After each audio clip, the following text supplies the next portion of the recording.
Now life is start and recording. Okay, Nusrat, continue.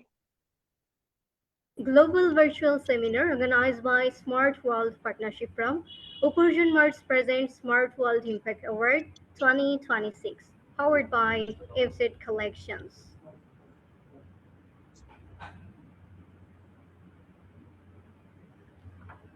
Thank you. Play the music. Sorry.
Good morning, good afternoon, and good evening to our distinguished guests and global participants joining us today from every corner of the world. I am Nusrat Jahan, your host today. Welcome you all. It's my absolute honor to be here with you the Global Virtual Seminar and Smart World Impact Award 2026. I am one of the proud member of the Smart World Partnership from. I'm a winner of many awards nationally and internationally for different categories like painting, handwriting, reciting, poetry, essay writing, social work, and so on. And I'm the Assistant Organizing Secretary of Handwriting Association of Bangladesh. The prestigious event is organized by the Smart World Partnership Forum in association with the Smart Uddokta Forum under the visionary leadership. Today, we gather under the theme of digital transformation and smart entrepreneurship to celebrate innovation, leadership, and the individuals who are shaping a smarter future for humanity. So, first of all, I humbly request MD Masud Rana, founder and CEO of Smart World Partnership From, who is a leading this firm with the dream of building a beautiful future, will deliver his opening speech on the goals, objections, and future works plan of our organization. So, the floor is yours. MD Masud Rana, sir. Thank you very much, Nusrat. Good day to everyone joining us from around the world. I am Masrana, founder and CEO of the World Smart World Partnership Forum. It is a great honor to welcome you all to the Global Virtual Seminar and Smart World Impact Award 2026. Today, we are joined by some truly inspirational leaders. I am deeply honored to welcome our keynote speaker, Mr. David S. Lehman, NASA Solar System Ambassador and retired project manager from NASA. We are also graced by our special guest, Dr. Rania Lampo, Ministry of Educational, Recreation, Sports and Sports for Grace, a multi-award winning STEM instructor and global icon. And it is a great honor to have our special guest, Dr. Professor Dr. Hasnain Muktu, a Nobel laureate and High Commissioner for Global Partnership.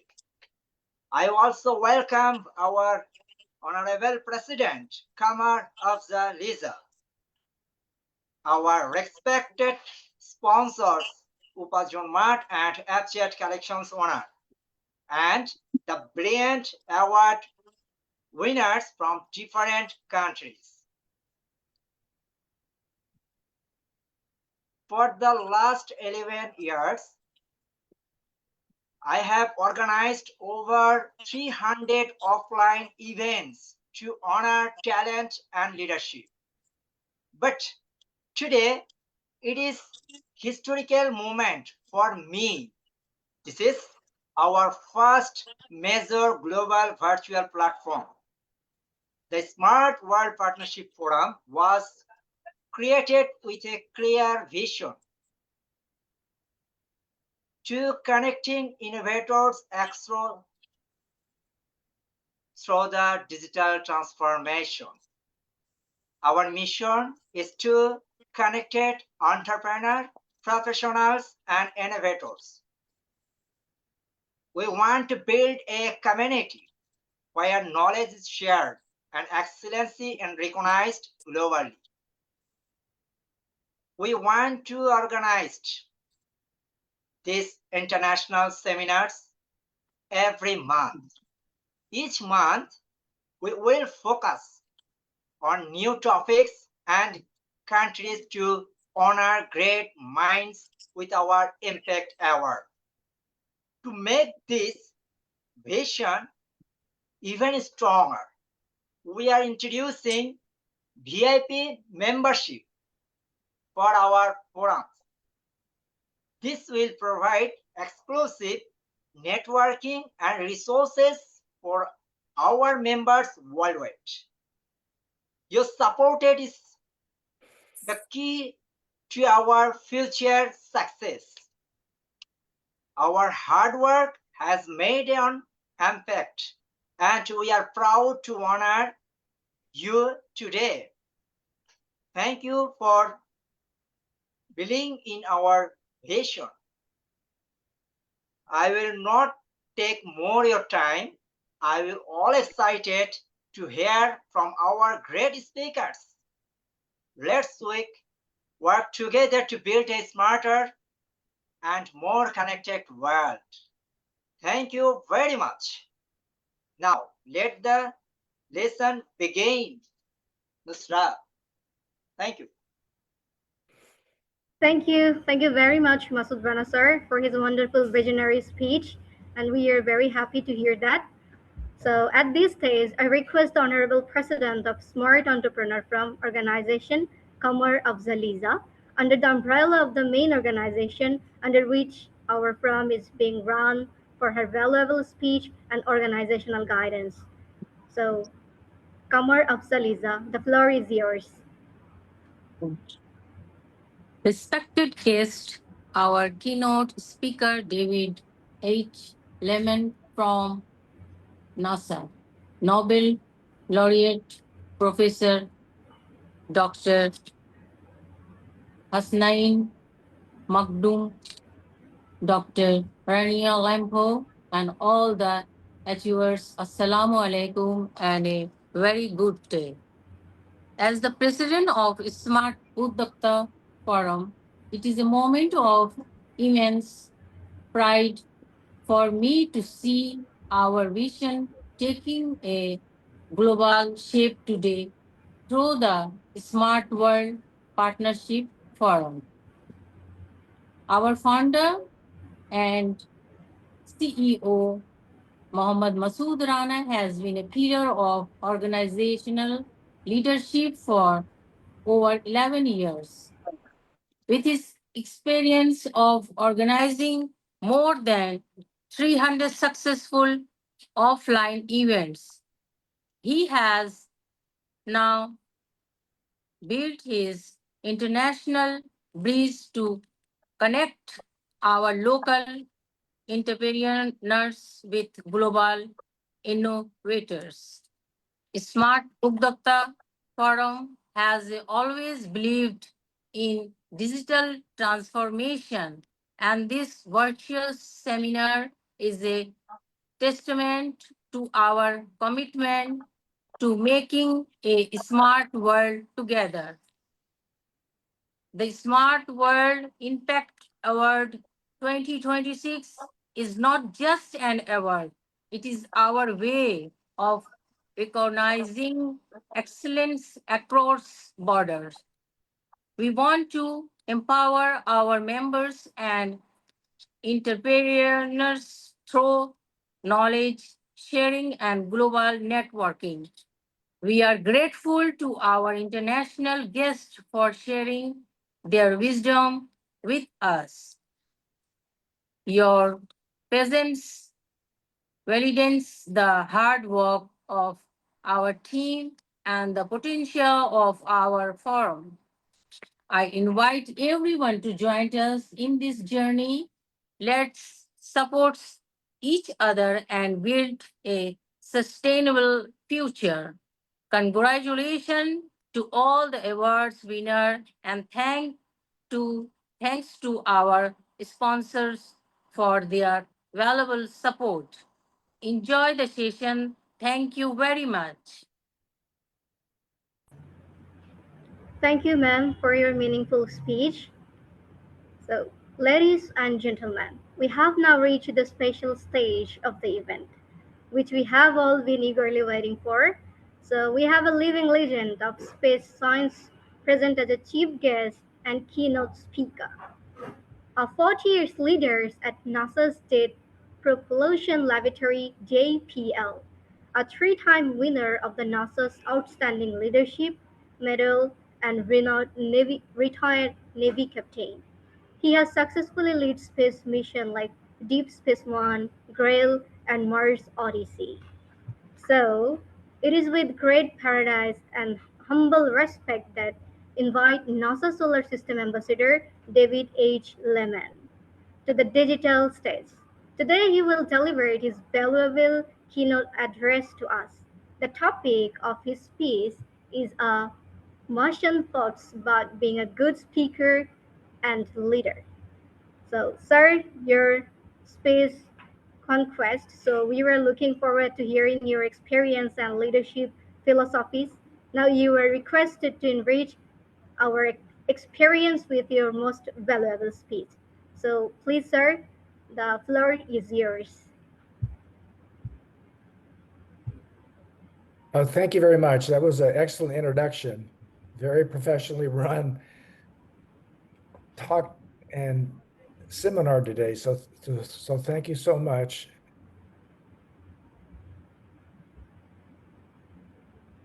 So I am retired from NASA's Jet Propulsion Lab. My name again is Dave Lehman, and I didn't realize that we would have guests from all over the world, from all the different time zones. So this is a great honor for me, a great honor for me. And I worked at JPL, the Jet Propulsion Lab, for 40 years. And during half that time, I worked on the Mars program. And those of us on the Mars program, we called ourselves Martians. We called ourselves Martians. And I'm going to relate to you what happened to me about a month ago. I was looking up in the night sky and I saw this red dot among the stars. And I thought to myself, what is that red dot? And after thinking about it for a while, I decided, well, that red dot is Mars. And I thought to myself, how would you get to Mars? How would you land on Mars? What would you do on Mars once you got there? Did life ever exist on Mars? And so, based on that, my talk today is about the people who've been major contributors to the exploration of Mars. So the title, as Nasrat Zaran said, is A Martian's Thought About Being a Good Speaker and Leader. The theme of my talk will revolve around the significance of effective communications, leadership, and vision in the context of space exploration, particularly missions to Mars. It will emphasize the importance of clear communications, strong leadership qualities, and visionary thinking in overcoming challenges and achieving success in endeavors such as space travel to Mars. Overall, the theme will convey the message that effective communication leadership are essential for the success of future Mars missions and for those of us who aspire to follow their dreams. Now I'm going to attempt to share my screen. Let's see if I can do that. Oh, it says here you cannot start sharing screen. Okay, let me try that again to share my screen. Here we go. And there I see it. Here we go. So I will go to full screen. I will go to full screen and I want to make sure that everybody is on the same playing field. So I'm going to talk to you some facts about Mars. Mars, it's the fourth planet from the sun. The atmosphere is much different than here on Earth. It's the atmospheric pressure is about 1%, and it's mainly composed of carbon dioxide, very little oxygen or O2. It's colder than Earth, much, much colder than Earth. And Mars has a mountain called Olympus Mons. It's the tallest mountain in our solar system. It's 2.5 times bigger than Mount Everest, and it's as big as France. And there's water ice on the moon, or on Mars rather. And if you melted all that water ice, it would fill Mars to a height of between 1.5 meters to 35 meters. And it's the only planet we know of that's inhabited entirely by robots. And finally, landing on Mars is not easy. It's extremely difficult to land on Mars. Every time somebody tries to do it, every time you try to do it 10 times, you fail 4 times. So it is very difficult. So I'm going to show you a video about NASA's last attempt to land on Mars. This is about 5 years ago, and it's called the Jezero Crater. And the target site is Jezero Crater. And the goal of the mission is to seek signs of past life. And as you watch this video, pay attention to the lead narrator. Her name is Dr. Swati Mohan.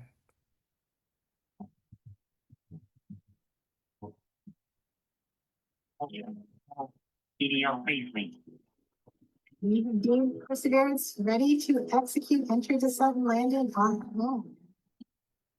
Information of entry interface. Perseverance is currently flying 5.3 kilometers per second, about 120 kilometers from the surface of Mars. It will start controlling its path to the landing target. The parachute has deployed, and we are seeing significant deceleration.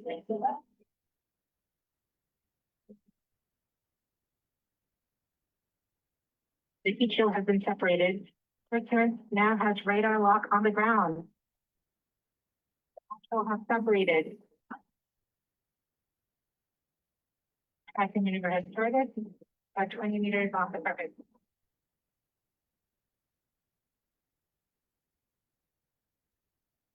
Tango Delta, nominal. Upon confirmed.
So this was the lead narrator during that video, and I'm just so impressed with this lady. If I was trying to do that, there would be lots of oohs and ahs because what you saw was not a reenactment. These are the things she actually said.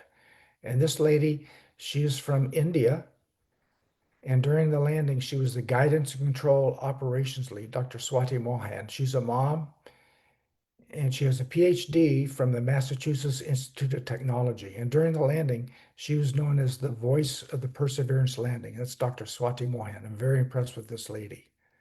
So the topics I'll be addressing today are what I call the pre-Martians, the Martians in the early days, the Martians of today, and the Martians of the future.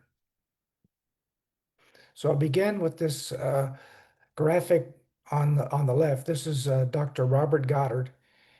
I know him as the father of modern rocket propulsion. And 100 years ago, he developed the first liquid propelled rocket motor. And here he's shown proudly with his work that is powered by gasoline and liquid oxygen. And he wrote a number of scientific papers on his invention, and it spread throughout the world, including the Soviet Union. And in 1957, the Soviet Union launched the first spacecraft to orbit the Earth. It was called Sputnik. And this caused a big commotion, especially in the United States, because we thought, we're better than all these other people. How could they do this before us? So that led the United States to try to get its act together. And in 1958, January 1958, the United States launched its first spacecraft to orbit the Earth. It was called Explorer 1.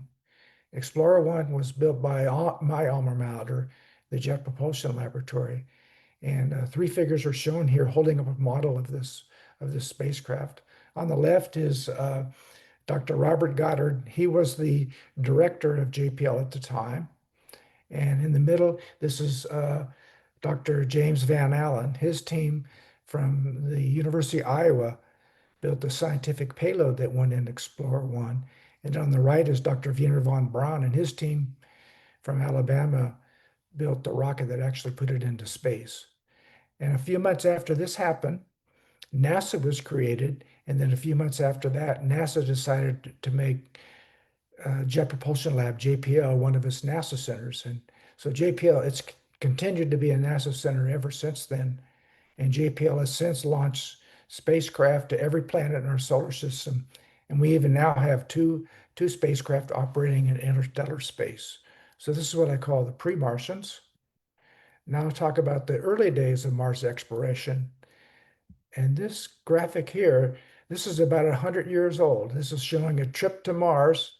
It's only 10 cents, only 1/10 of $1. You could go to Mars. To me, that is a bargain. Unfortunately, if you wanted to do that, the round trip time would be on the order of 2 years. And so I'm not sure I want to take that time to do that right now. And in this graphic here, I'm showing this is Dr. Pickering, the JPL director, and he's shown with a model of Mariner 4.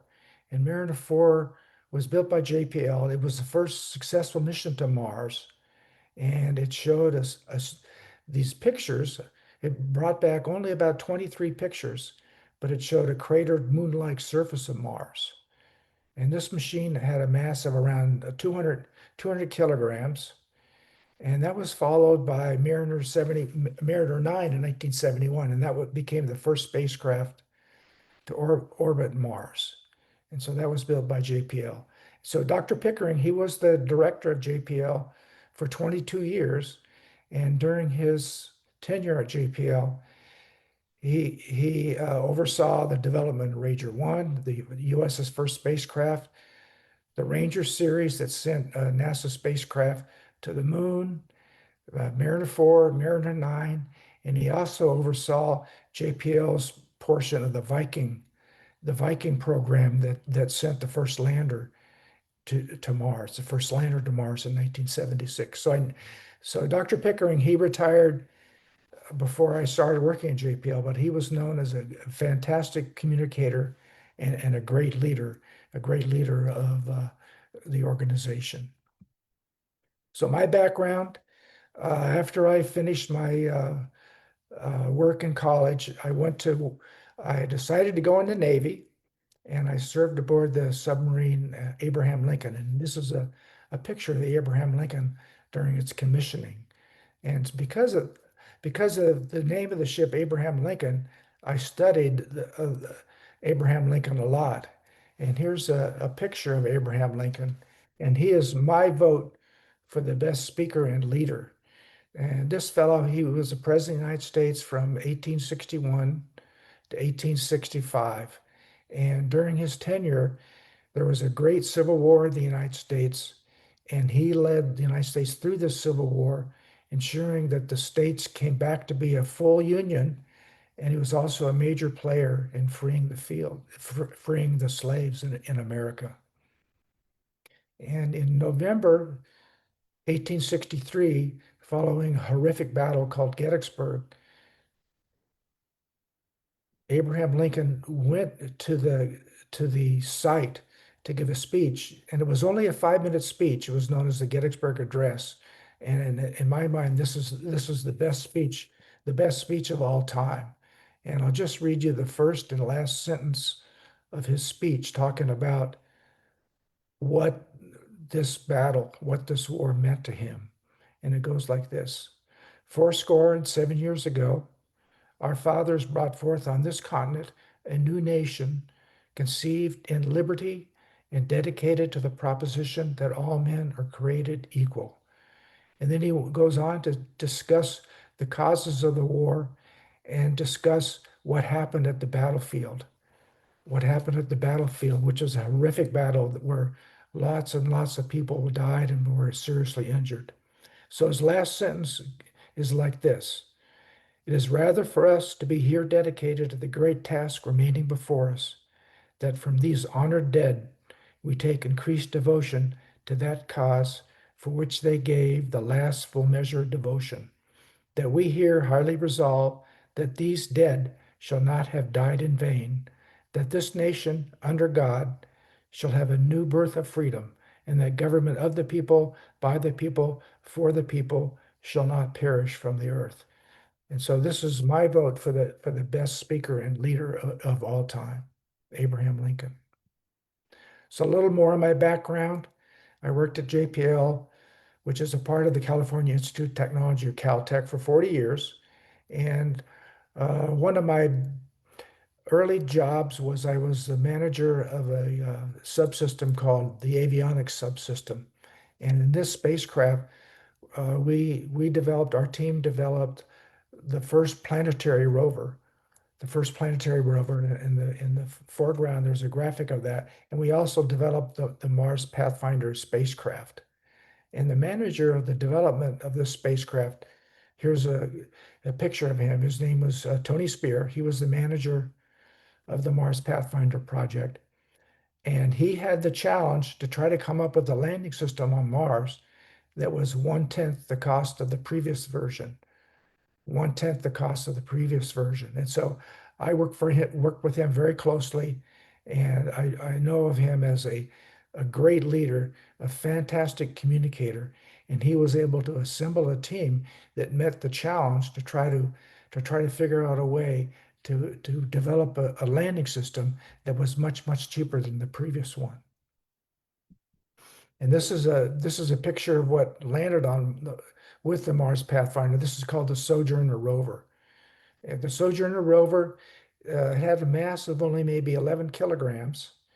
It was a 6-wheeled vehicle, and this was the first planetary rover of the first planetary geologist. It was called Sojourner, and it was named after the lady in the upper right, and her name is Ms. Sojourner Truth. And this lady, she was born a slave in the United States. She was born a slave, and in 1826, she escaped from her master. And then in 1828, she sued her master to get custody of her son, and she actually won that case. And that was the first time where a former slave sued her master to get custody of her son, of her child. And this lady went on to meet Abraham Lincoln, And I can imagine what she told Abraham Lincoln is, you've got to hurry up and free these slaves. You've got to hurry up and free these slaves. So the Sojourner Rover, her namesake is this famous lady here who who defied the standards of the day to try to become free, to try to become free. So the Sojourner Rover, this was the project manager for that is shown in this graphic. Her name is Donna Shirley, and I knew her very well. And so she was the project manager of the Sojourner Rover, and you can see that over her right shoulder, a picture of that. And she started at JPL in 1966.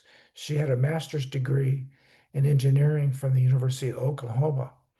And at the time, there was 2,000 engineers at JPL with degrees in engineering. And of those 2,000, she was the only woman to do that. She was the only woman with a degree in engineering at that time. So she led the development of this, and she was a great leader, a great engineer. She was able to develop a fantastic team of scientists and engineers to develop this system. And she went on to become the first program managers of the Mars Exploration Program Office, Donna Shirley. So what's going on at Mars now? Right now, Mars is a very busy place. NASA is operating 2 orbiters at Mars, and 2 rovers are roving around on Mars. ESA, or the European Space Agency, it's operating 2 orbiters at Mars. China has an orbiter at Mars, and United Arab Emirates, or UAE, has an orbiter at Mars. And this is a selfie of the Curiosity rover that NASA sent there in 2012. And this machine, it's as big as a small car. It's still operating now. It weighs on the order of 900 kilograms.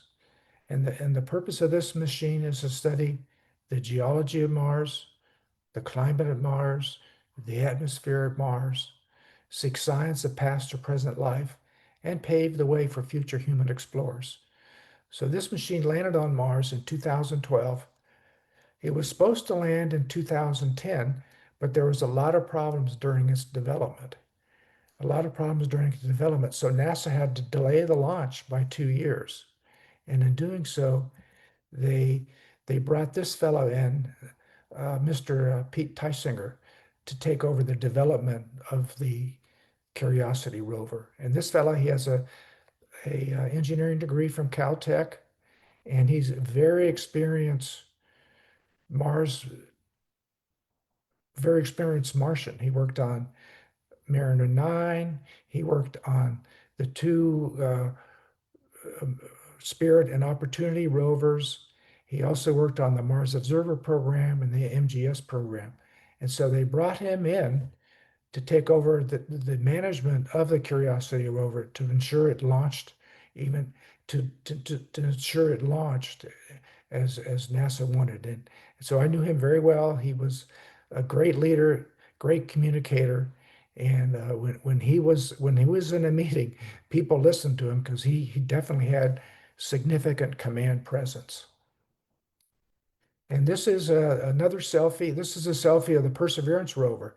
This is the one you saw in the first video.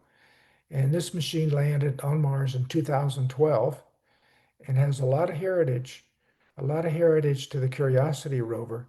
It's a little heavier. It's around 1,000 kilograms. And the purpose of this machine is to study the geology of Mars, the climate of Mars, the atmosphere of Mars, seek signs of past or present life, and pave the way for future human explorers. And when it landed on Mars, it carried with it 43 Mars sample tubes. And so what it's doing is it's roving around on Mars. It's collecting samples from rocks as shown here in the middle of this graphic. And it's putting the samples in these Mars sample tubes. And then a future mission will come and collect those tubes to bringing them back to Earth to find out what's really going on at Mars. Does life exist on Mars? Does life even exist on Mars now? And the project manager for this rover, the Perseverance rover, is this fellow here. This is Dr. John McNamee, and he was in charge of the development of the Perseverance rover from beginning through the early days of operations of the spacecraft on Mars. But if you looked at his resume, you'd think, how would they ever pick this person? Because in 1998, he was in charge of the development of two Mars spacecraft, one called the Mars Climate Orbiter, or MCO, and the Mars Polar Lander, MPL. And both of these spacecraft, once the operations team took over, when they got to Mars, they both failed. They both failed. And if that had happened to me, what I would have done is I would have dug a big hole in the ground and go live in that the rest of my life. But not Dr. McNamee.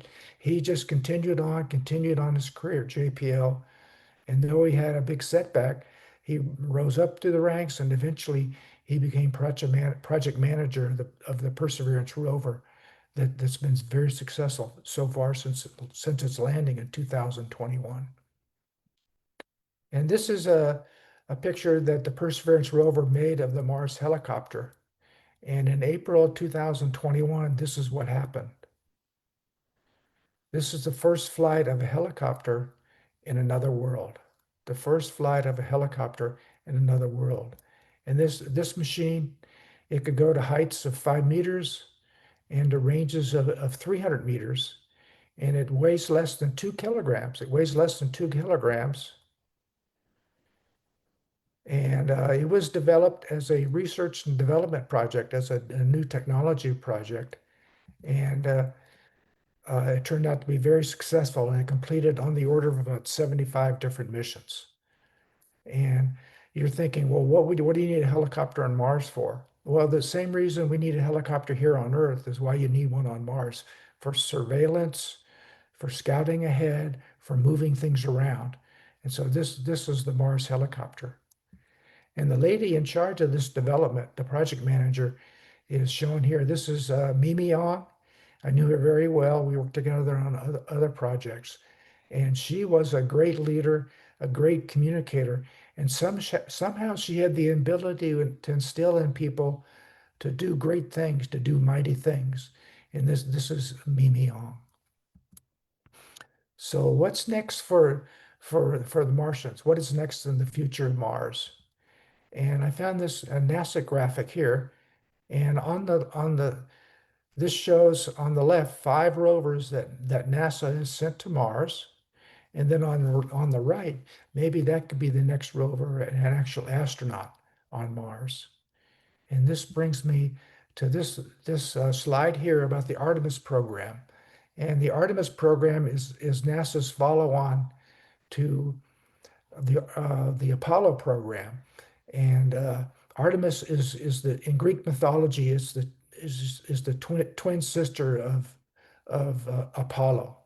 And in this program, NASA is collaborating with international and commercial partners to set up the first long-term presence on the moon, not a short-term like on the Apollo program, but a long-term presence on the moon. And the international partners include European Space Agency, Japanese Space Agency, and others. And commercial partners include companies like SpaceX and Blue Origins. Then the other goal of the Artemis is to use what we learn on and around the moon to take the next giant leap of actually sending astronauts to Mars. And so in doing research for this talk, I found out that a year ago, almost 11 months ago, Bangladesh became part of the Artemis program by signing the Artemis Accords. And here I list here the people involved from Bangladesh. And here's a quote from Bangladesh Chief Advisor Muhammad Yunus on the importance of Bangladesh joining the Artemis program with the signing of the Artemis Accords. So now I'm going to show you a video of NASA's plans with the Artemis program. In November 2022, NASA launched Artemis 1, and they're getting ready for a launch of Artemis 2 coming up very shortly, even including, it could be as early as April 1st. So here we go. On behalf of all the men and women across our great nation who have worked to make this day possible, I give you a vote to launch Artemis 1. For the first time in 50 years, we were breaking out of low Earth orbit to head toward the moon. We are putting something that we dreamed about into reality. It sent a message really to the world that we have laid the foundation for a generational rocket. How many times in your career do you get to be a first? And liftoff of Artemis 1. We rise together back to the moon and beyond. For Artemis, this is just the starting point. Ladies and gentlemen, your Artemis 2. Thank you to the NASA workforce. Thank you to our industry partners, everyone in Europe that's working for this. America has made a very deliberate choice to curate a global team, and we are going to the moon together. We need to celebrate this moment in human history. It is the next step on the journey that gets humanity to Mars. Am I excited? Absolutely.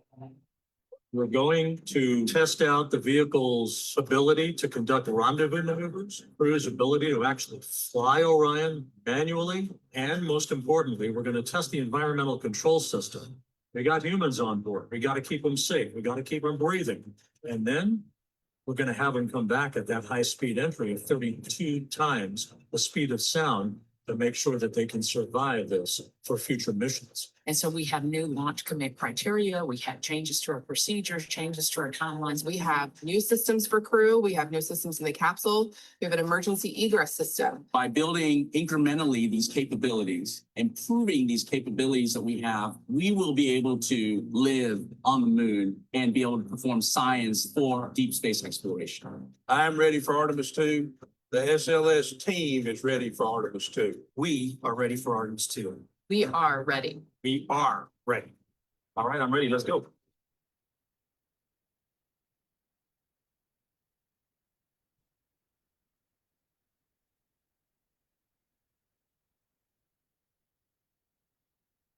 So in that video, these are the four astronauts that were introduced, and to me they're very impressive bunch, very impressive bunch, and I'll just talk about two of them. Victor Glover, the second from the right, he's the pilot for the mission. His hometown is about 40 kilometers to the east of me, called Pomona, California, here in the U.S. And this fellow is very impressive. He has 3 master's degree in engineering. He spent about half a year at the International Space Station. He's a Navy captain. He flies jets for the Navy. And then on the right is Christina Hammock Cook. And this lady, her assignment is mission specialist, and she's a geologist by nature. And she's done research in Antarctica and also in Greenland. And I'll read the caption that was put together by NASA. It says, the NASA 2 crew represents thousands of people working tirelessly to bring us to the stars. This is their crew. This is our crew. This is humanity's crew. And the launch for this is no earlier than April 1st, my time. It'll be April 2nd, Bangladesh time. And so stay tuned for that to see if that actually launches as on time. And so I'll end with this. Thank you for your attention, and let's reach for the stars. Thank you very much.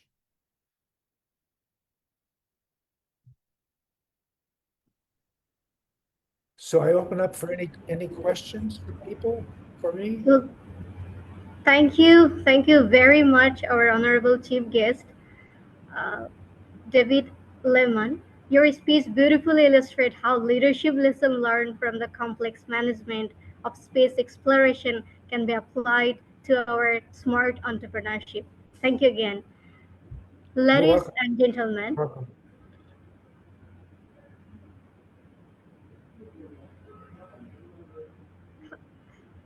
any problem? No? Everything is okay? Okay.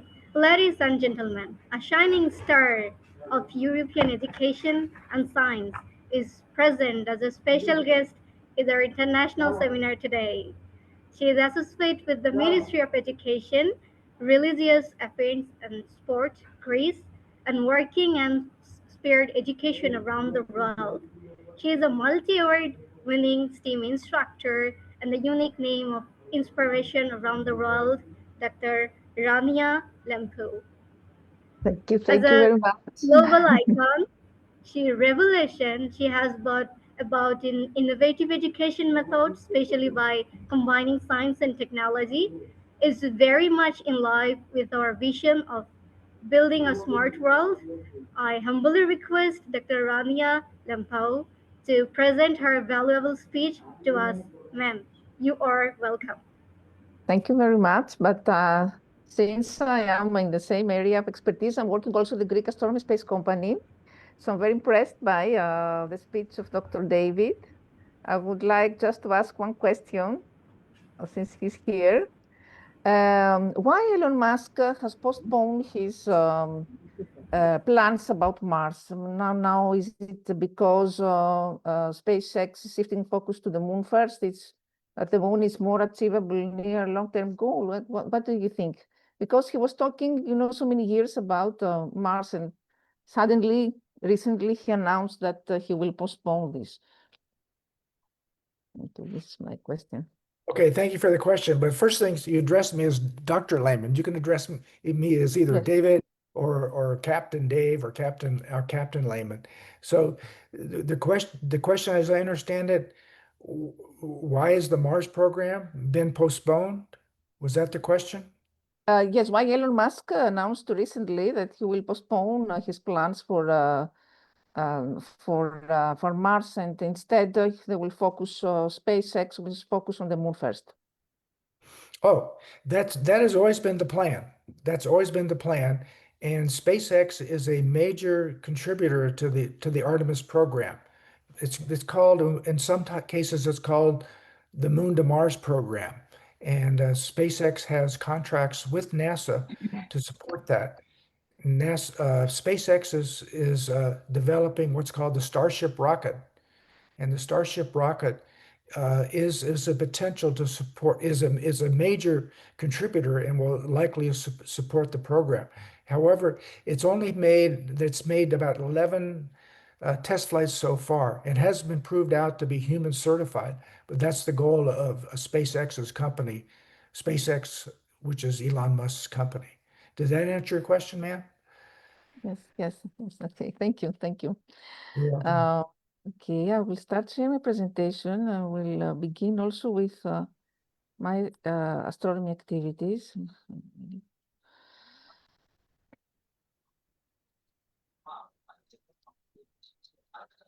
Is it visible now?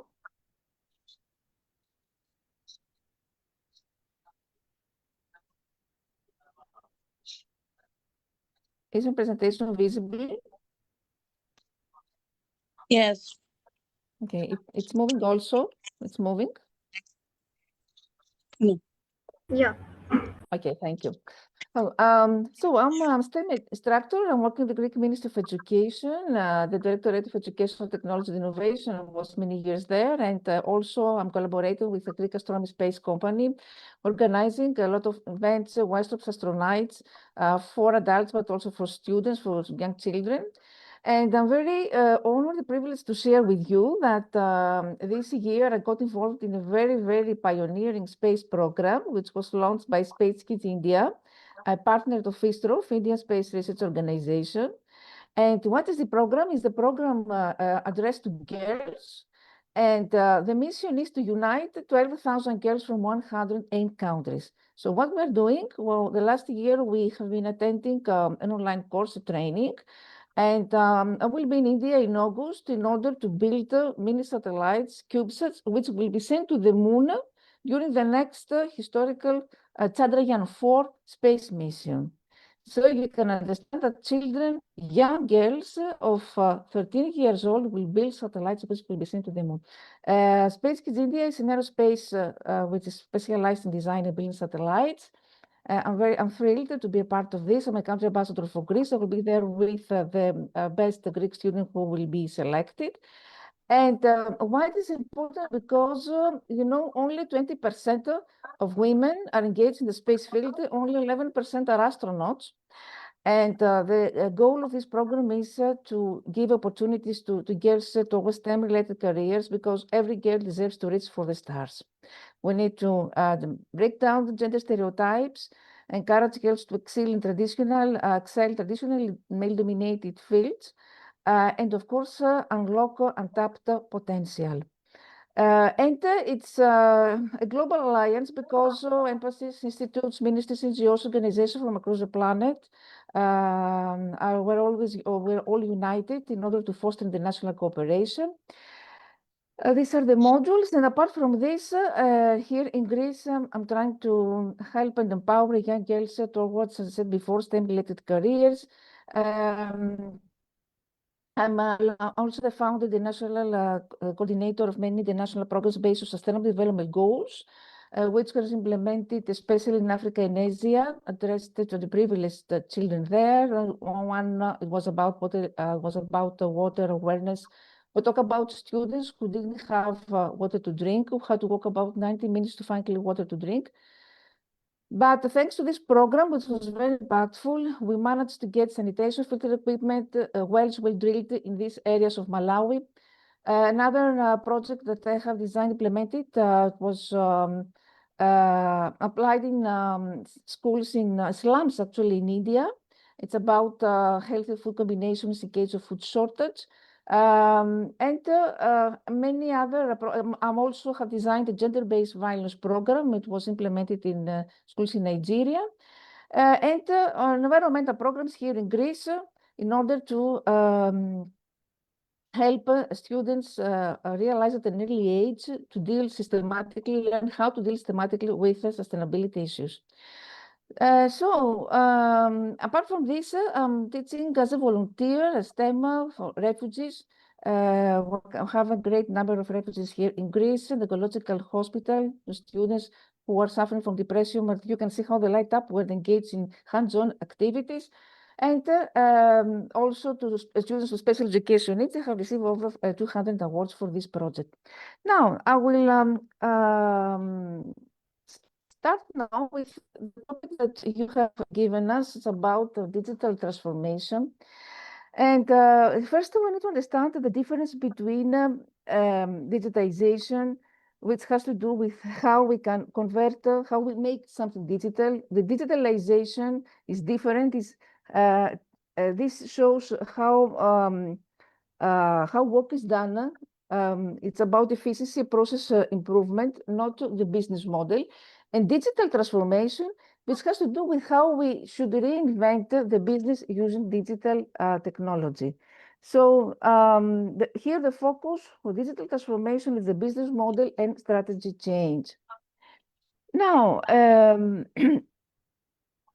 the main drivers of digital transformation in modern organizations, of course, the rapid technological advancements with AI, with cloud computing, with machine learning, data analytics, automation and robotics, how customer expectations are changing nowadays, the competitive pressure, so business face intense competition from digital native companies, from traditional rivals, the data-driven decision-making, and the remote work. Let's not forget the workforce transformation, because the rise of distributed workforces and the flexible working models has actually accelerated digital transformation. Organizations adopt tools such as collaboration platforms, the cloud-based systems, the digital communication tools, and all these technologies enable remote collaboration, flexible work environment. Of course, governments increasingly require now organizations to implement digital reporting, cybersecurity, data protection systems, so compliance with regulations encourages companies to modernize the digital infrastructure. And explain the role of data here. The data is the foundation now of digital transformation because it provides a clear view of business performance, of customer behavior, of the market trends, which organizations can use to guide transformative initiatives. Of course, it's about enhancing operational efficiency, enabling innovation in new business model, and support continuous improvement, because digital transformation is an ongoing process Data and analytics enable organizations to measure the impact of digital initiatives, to track performance indicators, to continuously refine strategies. Now, the benefits of digital transformation are related with all these things, increased innovation, competitive advantage, but on the other hand, introducing new technologies, infrastructure, and training programs can require significant financial investment. The resistance to change. Employees and management may resist new systems or workflows due to fear of change or lack of understanding or concerns about job security. Cybersecurity risks, because as organizations rely more on digital systems, they become more vulnerable to cyber attacks, data breaches, and privacy issues. The skills gap now, I think, is the biggest problem now when organizations, not only in my country, Greece, but in general and worldwide, many organizations struggle to find employees with the necessary digital skills, such as data analytics or cybersecurity skills or AI expertise. So definitely, this transformation impacts traditional business models, because now we are shifting from product-based to service-based models, what we call digitalization, the data-driven decision-making, more platform-based business models, and of course, a new competitive landscape, current business landscape. So technology is enabling digital transformation. Now we have amazing tools at our disposal. AI, ML help organizations automate repetitive and time-consuming tasks, improving efficiency. So we have the chatbots, we have intelligent workflow automation, business operations, and this allows employees to focus on more strategic or more creative tasks. AI, again, analyze large volumes of data to identify patterns and insights that humans may miss. So, for example, predictive analytics for sales forecasting, fraud detection in financial transactions, risk analysis in insurance and banking. Organizations can actually now make faster, more accurate decisions based on data. Personalization of customer experience, because now we can analyze customer behavior and preferences in order to deliver personalized products, services, accommodations. We can target more personalized marketing campaigns, streamline platforms, recommending movies or music, product recommendations in e-commerce platforms. So this improves customer satisfaction and engagement. And of course, artificial intelligence enable companies to develop new digital products, services that were not possible before. Autonomous vehicles, smart assistants, and voice interfaces. We have AI-powered healthcare diagnostic. Now, healthcare AI is very, very powerful. So organizations can create now new revenue streams and actually transform the business models. They can optimize operations by predicting issues and improving resource management through supply chain optimization, smart energy management systems, through predictive maintenance in manufacturing. And this reduces downtime, waste, and operational costs. The role of cloud computing in digital business environments, of course, is about scalability, data storage, business continuity, and disaster recovery, and the Internet of Things also. Because it's about real-time data collection and predictive maintenance, smart supply chain management. The blockchain technology, which improves transparency and trust in digital businesses, because it's all about transparency. And now, this transparency allows stakeholders to verify activities and reduces the risk of hidden or fraudulent transactions. Once data is recorded on the blockchain, it cannot be easily altered or deleted. So this immutability ensures that transaction histories remain accurate and trustworthy. Decentralization, because blockchain operates on a distributed network rather than a single central authority, and because no single entity controls the data, it reduces the risk of manipulation, decreases trust among participants. Blockchain also platforms can use smart contracts, which are self-executing agreements that automatically perform actions where conditions are met. So this reduces the need for intermediaries and ensures transactions are executed fairly. Of course, the big data here, big data analytics helps managers make evidence-based decisions, reducing uncertainty and improving the accuracy of strategic planning. Organizations that effectively use big data can identify market trends, opportunities, risk areas, and competitors. And this allows them to develop innovative products, adjust the pricing strategies, and respond quickly to market changes. The operational efficiency, so reduced operational costs. For instance, companies like Walmart analyze supply chain and sales data to manage inventory levels and improve logistics. The risk management and support for innovation. Now, the digital business models. A digital business model uses technology, data, connectivity as core drivers of business. So we have here the key characteristics, the value creation via digital platforms or services. It is scalable with low marginal costs. It is customer-centric and analytics, and it's often leverages networks, ecosystems, or marketplaces. The example of Netflix. And Netflix streaming service delivering movies online. Uber, a mobility service connecting riders and drivers through an app. The Amazon, e-commerce platform integrating sellers, logistics, and AI recommendations. On the other hand, what was happening with traditional business models?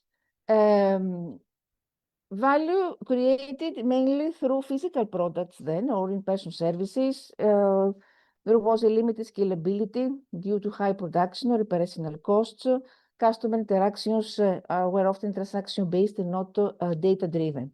So the differences we can see here, it is a table between them. So a digital business model actually transforms how a company operates, interacts with customers, generates revenue using digital technology, whereas a traditional model is bound by physical process, assets, and slower scaling.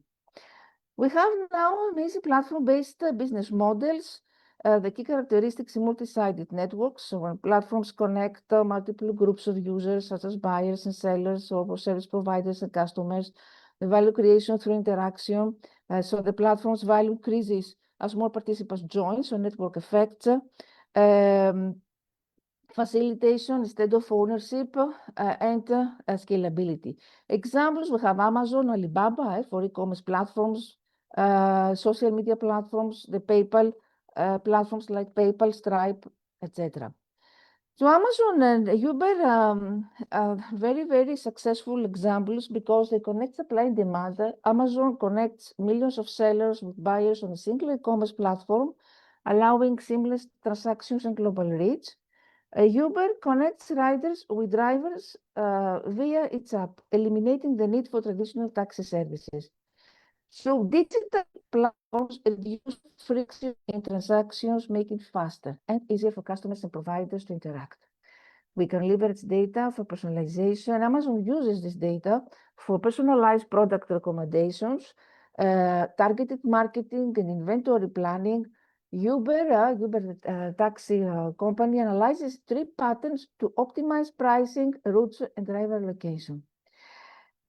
And as more users join the platform, value increases for all participants. So Amazon scales by adding more sellers, more products and services like Amazon Prime, and Uber scales by recruiting more drivers and expanding into new cities, which improves service availability. And all this network allows these companies to dominate their industries quickly. Now, the key elements of a successful digital business strategy. You start with a clear vision, define what the organization aims to achieve with digital initiatives. What do you want? You want to increase the revenue, you want to optimize operations, you want to improve customer experience. What do you want? Second, the customer-centric approach. Focus on understanding customer needs, the behaviors, the preferences. You can use digital tools like data analytics to enhance engagement and satisfaction. Invest in scalable, secure, and flexible technologies such as cloud computing, AI, data analytics, mobile platforms. Leverage data analytics to gain insights, measure performance. Encourage experimentation, adaptability, and continuous improvement, so agile and innovative culture. Ensure that digital initiatives are integrated across all business functions, marketing, operations, sales, supply chain, to maximize efficiency and impact. And the strong governance security, establish policies for cybersecurity, for compliance and ethical use of data to protect the business and build trust with customers. Small businesses can adapt their models to the digital economy. They embrace digital presence. They implement flexible business models. So consider, for example, subscription-based services or freemium models or on-demand offerings in order to create recurring revenue. Focus on customer engagement, collect feedback to improve products and services, and this builds strong relationships and encourages repeat business. Collaborate and network digitally. Now, as part of the entrepreneurship, the key characteristics of smart entrepreneurship is that technology-driven. It's about adaptability, innovation, creativity, focus on new solutions, on new products, business models, data-informed decisions, resource optimization, because it uses limited resources efficiently, often outsourcing, automating, or using cloud-based tools to reduce costs. The key ways technology supports smarter decision-making, forecasting, and predictive modeling. Technology allows entrepreneurs to simulate scenarios and predict outcomes based on historical data. Using sales trends, we can forecast future demand or financial performance. The collaboration, knowledge sharing, the risk management, and the skills needed for entrepreneurs: digital literacy, tech savviness, cybersecurity awareness, strategic thinking, of course, and leadership. Leadership is very, very important. It's about stimulating entrepreneurial growth. And the digital finance, fintech is here, is transforming financial services. We have seen all this revolution, the digital payments, online banking, the digital lending, the blockchain, decentralized finance. Digital startups actually disrupt the traditional industries now through customer-centric models, through low-cost scalable operations, and the role of research and development also in smart entrepreneurship. It's something very, very important because it reduces business risks and it encourages customer-centric solutions.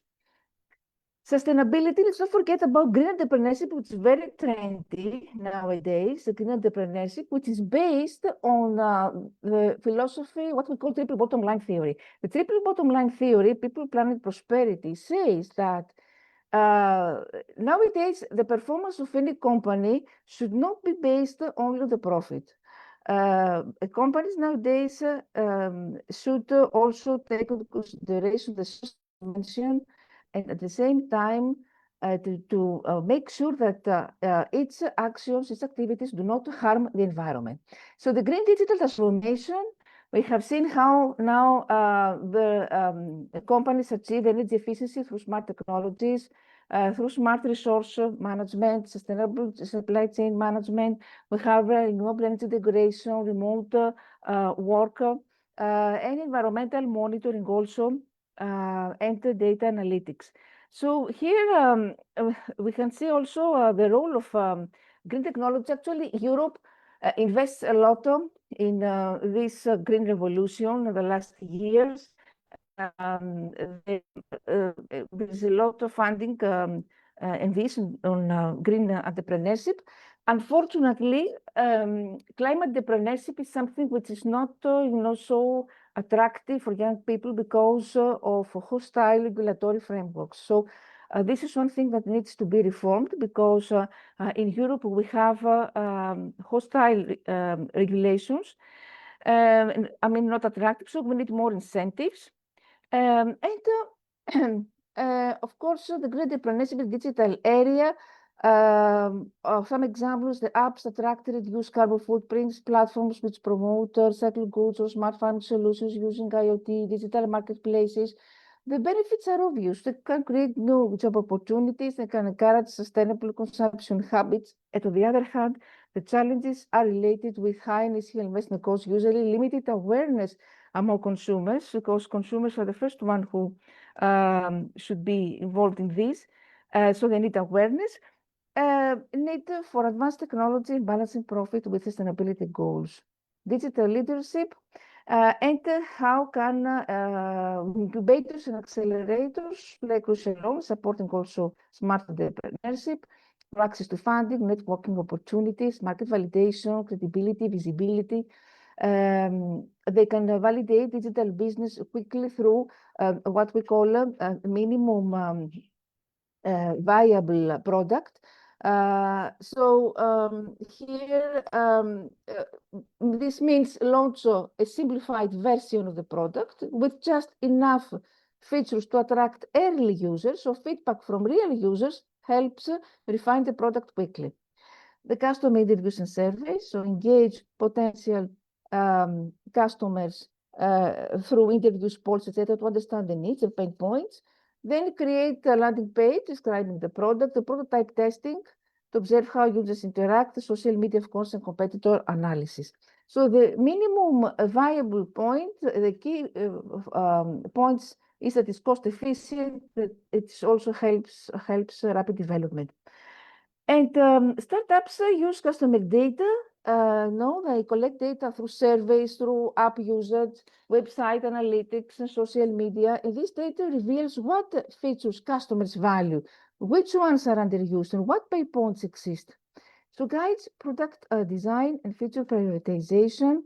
I mentioned about the Netflix. Netflix analyzes viewing habits to recommend content tailored to its subscribers. So personalized products.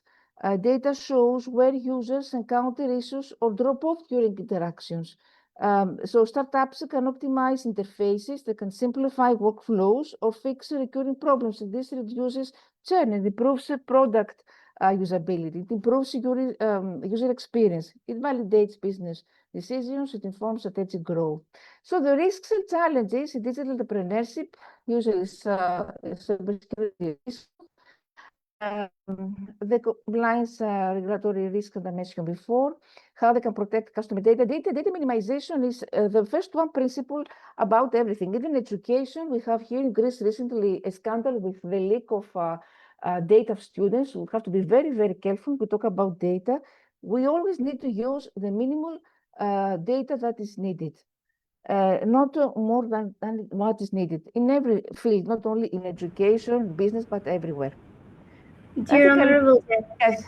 Yes. I'm finishing now. Completely. Could I please request you the data encryption, deployment training, digital description of traditional industries, and the strategies that can business use to remain competitive. Of course, to adopt agile practices, invest in talent, strengthen cybersecurity, collaborate, build ecosystems. The future trends, more AI, and finally, these are the case studies that I mentioned, or less. So the strategies for building a future-ready business is to conduct a digital maturity assessment, invest in scalable technologies, and develop a clear digital roadmap, create innovation labs, partner with technology providers, and measure progress. Thank you very much for your attention and for this wonderful opportunity. Thank you very much for your excellent speech. Your innovative education method is a great inspiration for our young entrepreneurs. So, Global Virtual Seminar organized by Smart World Partnership from Uparjon Mart presents Smart World Impact Award 2026, powered by FJET Collections. My dear lovely audience, our international virtual seminar today has reached a unique height because we have a world-renowned educationalist and peace-loving leader present as our special guest today. He's a novel lecturer whose global knowledge and wisdom are an absolute boon for us. He's also the High Commissioner for Global Partnership EACC and an international diplomat. Not only that, he is working on education and innovation around the world as an esteemed judge of prestigious QS Reimagine Education Award in the UK. So I specially and humbly invite Professor Dr. Husnain Makhdoom to the digital stage. Sir, your presence has not only enriched our Smart World Impact Award, but also given a new demonstration as our dream. I request you to give in your speech. So the floor is yours. Thank you very much, everyone.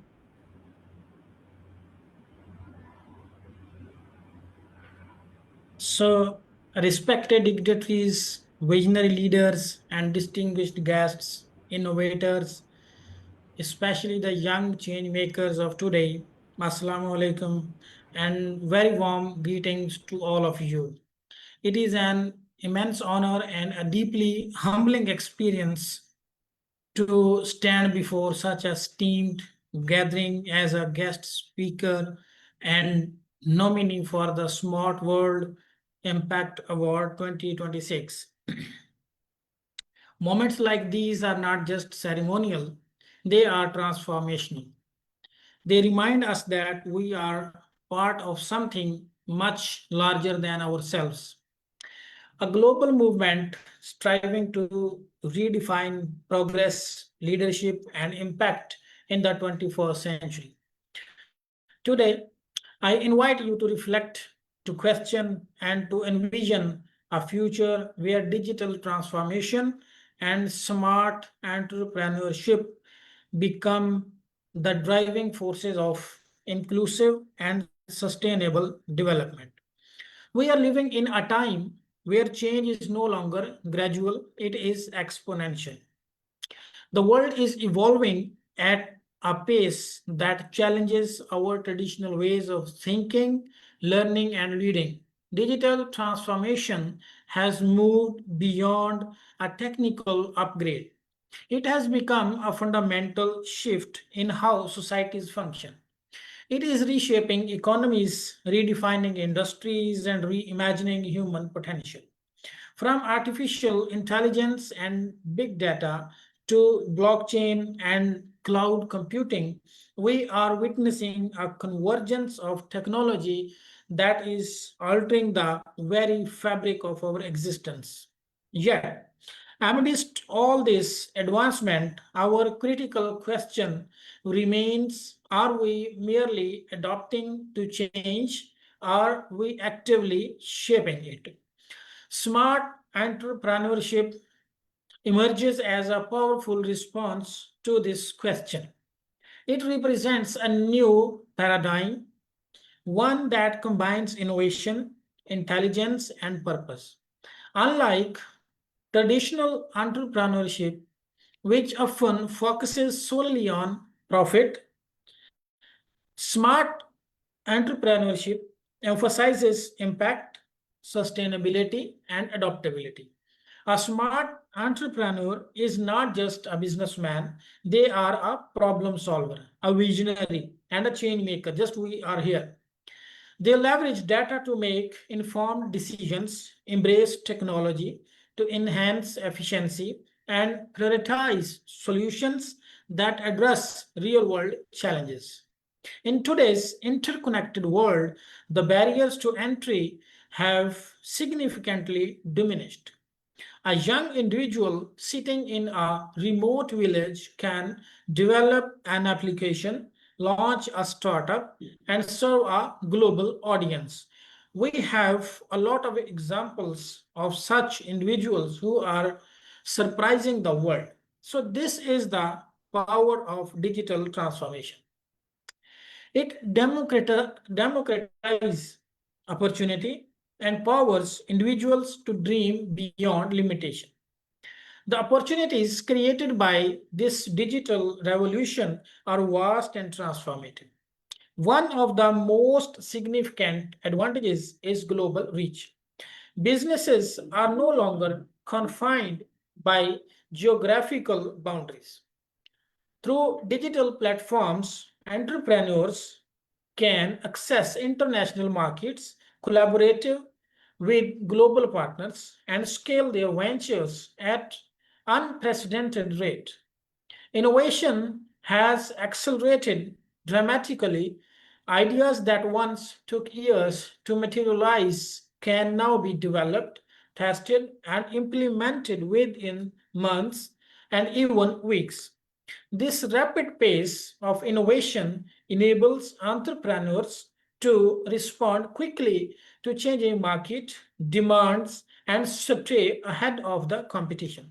Additionally, digital tools automation have reduced operational costs, making it easier for startups to sustain and grow their businesses.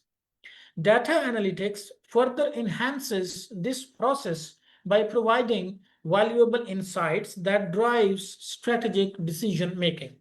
Another remarkable opportunity lies in inclusivity. Digital transformation has the potential to bridge gaps and create opportunities for marginalized communities. Women entrepreneurs, individuals in rural areas which are far from the center, those with limited sources can now participate actively in the global economy. Online education platforms, digital marketplaces, and remote work opportunities have opened doors that were once inaccessible. This inclusivity not only promotes economic growth but also fosters social equity and empowerment.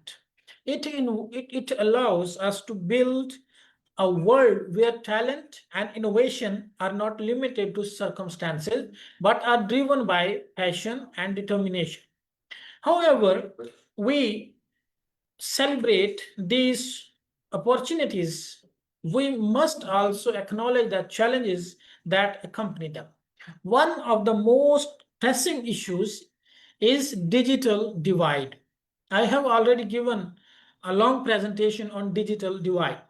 While technology has the power to connect, it can also exclude. Millions of people around the world still lack access to basic digital infrastructure such as internet, connectivity, and digital literacy. This disparity creates a gap between those who can benefit from digital transformation and those who cannot. Addressing this divide requires collective effort from governments, organizations, communities to ensure that no one is left behind. Cybersecurity is another critical challenge. As we become more connected, we also become more vulnerable. This is a common problem these days. Data breaches, cyber attacks, and privacy concerns pose significant risks to individuals and organizations alike. Protecting digital assets, ensuring data security must be a top priority in this digital age. Equally important is the issue of skill gap. The rapid advancement of technology has created a mismatch between the skills required by the industry and those possessed by the workforce. Educational institutions must evolve to provide relevant and future-oriented learning experiences that prepare individuals for demands of digital economy. So resistance to change is an other barrier. We all are being human. We don't like changes. Yet, change is the law of life, change is the law of nature, and being human, we must accept the change. Otherwise, we won't be able to grow and excel in our life. So, this barrier often hinders the progress. Many organizations struggle to adopt new technology due to fear, lack of awareness, or cultural inertia. Overcoming this resistance requires strong leadership and a willingness to embrace innovation. Ethical concerns are also demand our attention. The use of artificial intelligence, automation, and data analytics raises important questions about privacy, bias, and accountability. As we integrate technology into our lives, we must ensure that it aligns with our values and serves the greater good. So, in this complex and rapidly evolving landscape, leadership plays a pivotal role that leaders of today must possess to unique blend of vision, adaptability, empathy. They must be willing to take risks, I advise everyone to take risks, but the risks must be calculated. Challenges to status quo and inspire others to do the same. Leadership is the digital leadership, and leadership, that means the higher management. Leadership is the digital age, is not about control. It is about collaboration. Collaboration is much more important in the current scenario. So it is about creating an environment where ideas can flourish, where innovation is encouraged, and where individuals feel empowered to contribute their best. So true leaders understands that technology is a tool, not a solution. That is true. Value lies in how it is used to improve lives. So the role of youth in this transformation cannot be overstated. Young people are driving force behind innovation and change. They bring fresh perspectives, create ideas, and a natural affinity to technology. However, with this potential comes responsibility. And I have observed not only in Pakistan, Asia, and other countries, the youth, which we call them Generation Z, they are afraid of taking the responsibility. So we must align them, their potential to take the responsibility. The youth must be equipped not only with technical skills, but also with critical thinking.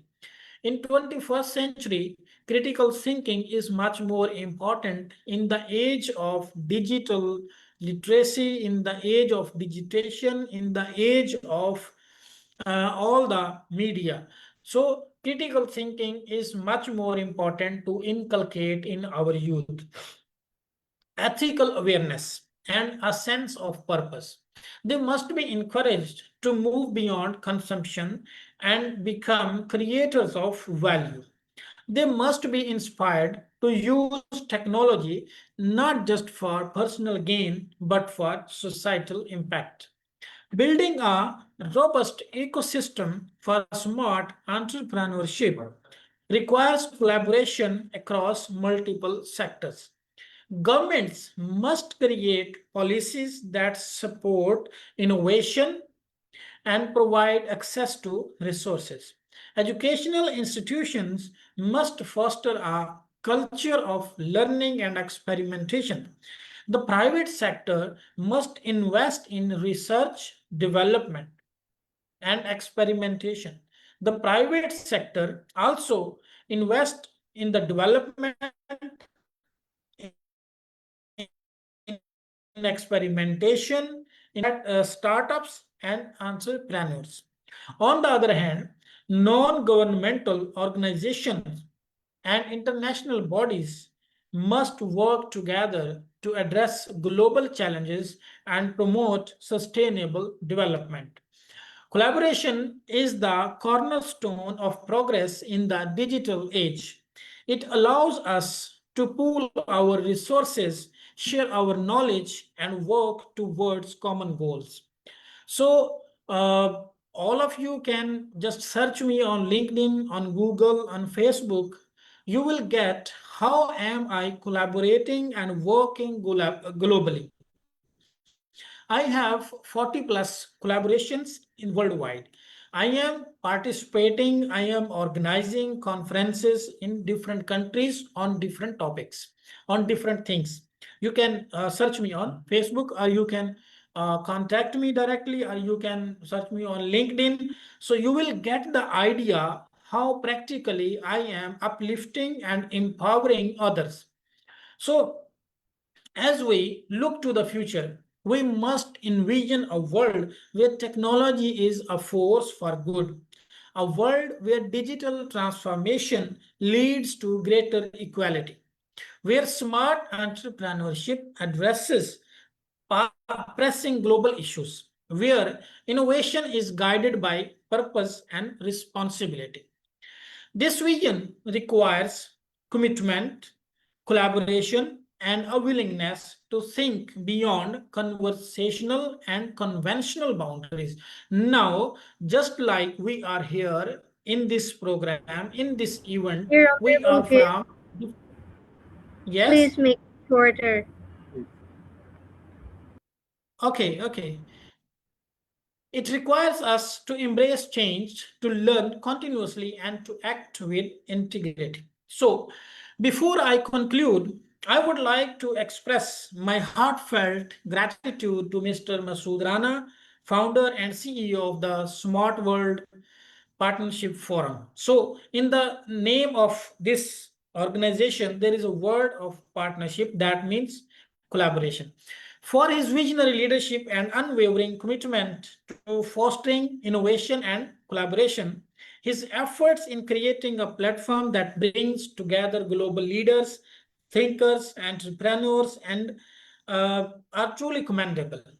And it is through such initiatives that we can inspire change, share knowledge, and work towards a common vision of a smarter and more connected world.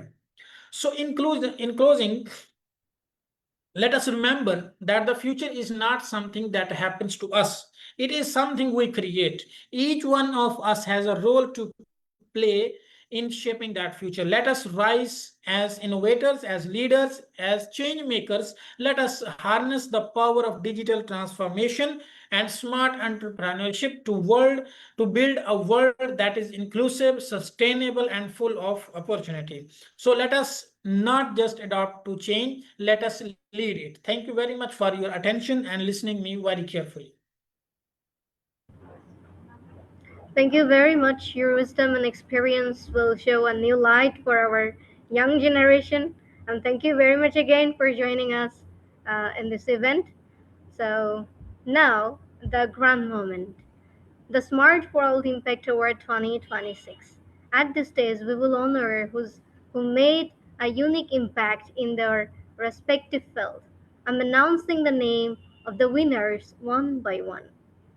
So maybe we are waiting for. Okay, so distinguished guests, we have now reached the historic moment of the event that has taken our global platform to unique height. Today, we are going to honor someone whose name will be the written of golden letter in the history of space and science. So, who has extended the boundaries of humanity beyond Earth and into space for 40 years from NASA's Jet Population Laboratory, JPL, who has led groundbreaking missions such as Deep Space One, Grail, and Mars Odyssey. David H. Lehman, the NASA Solar System Ambassador and retired Navy captain. In deep respect for your pioneer leadership and advancement of humanity, the Smarter World Partnership from presenting with your Smart World Impact Award 2026. So, so we are extremely proud to present this honor to a living legend like you. And if I talk about myself, I'm really happy to see you here. So we will look forward to hearing your sense of outstanding achievement and our direction for your future generation. So could I please request you, honor, to deliver to your uh, express for 3 minutes.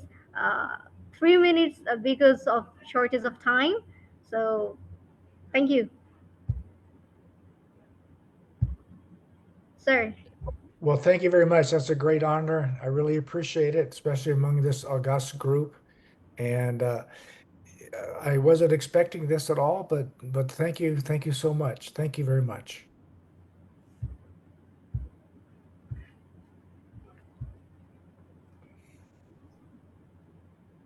so please express your feelings. What's your feelings right now? My feelings right now, it's a great honor, Oh, and I just feel really great about it. So thank you so much. I feel really good. Thank you. okay. So At this stage of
My dear lovely audience, at this stage of the event, we are going to honor a great woman who is spreading the light of science and Europe to the other part of the world.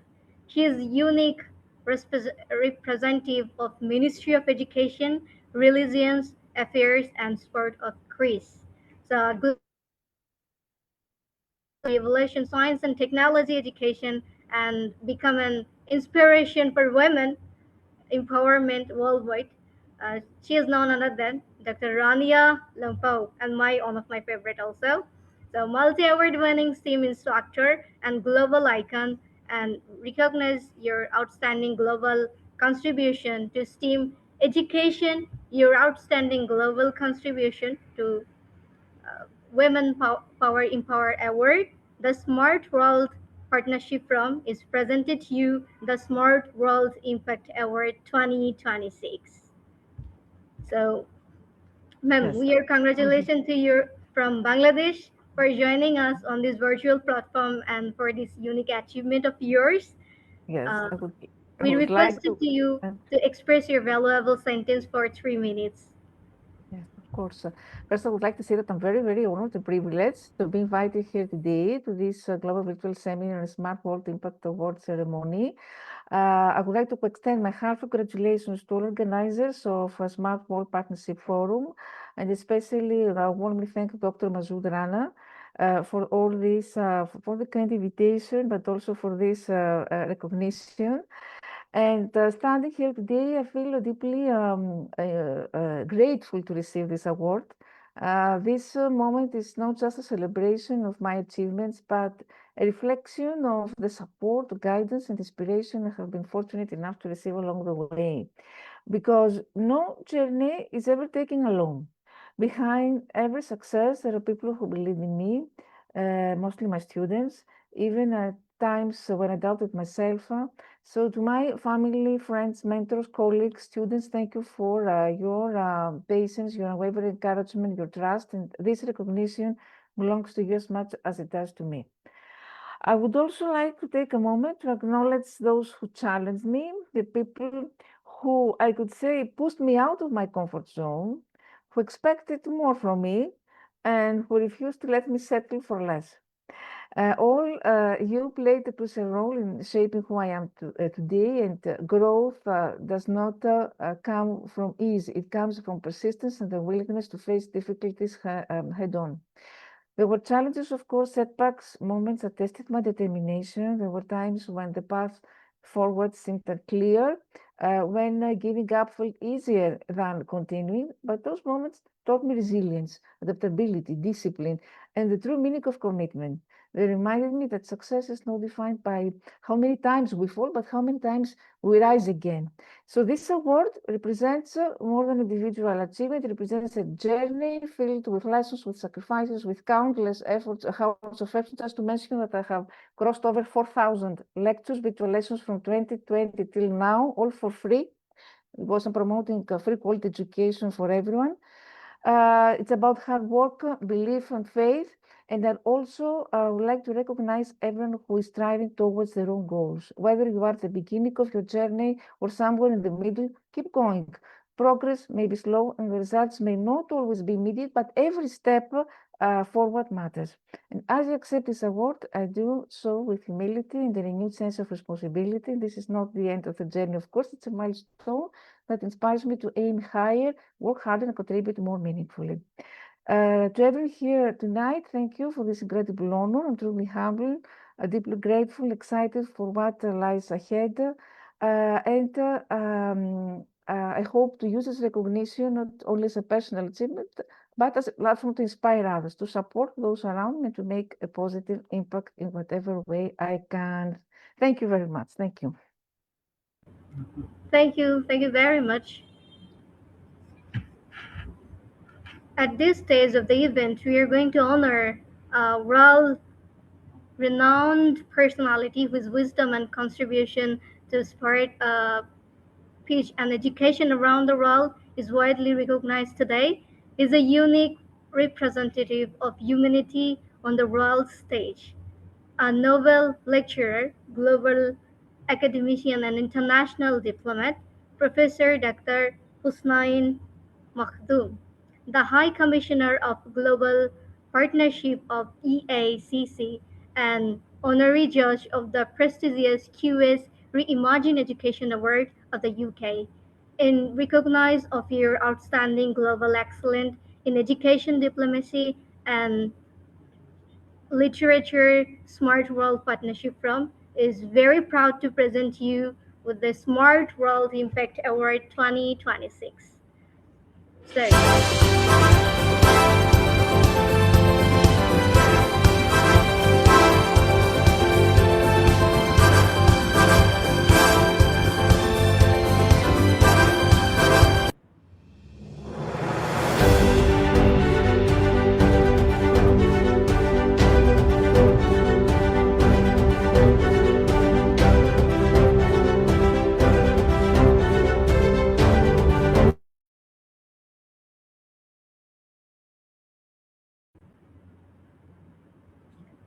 sir, the present of personality like as a glorified our global platform, I humbly request to you express your valuable sentences for 3 minutes for our shortage of time.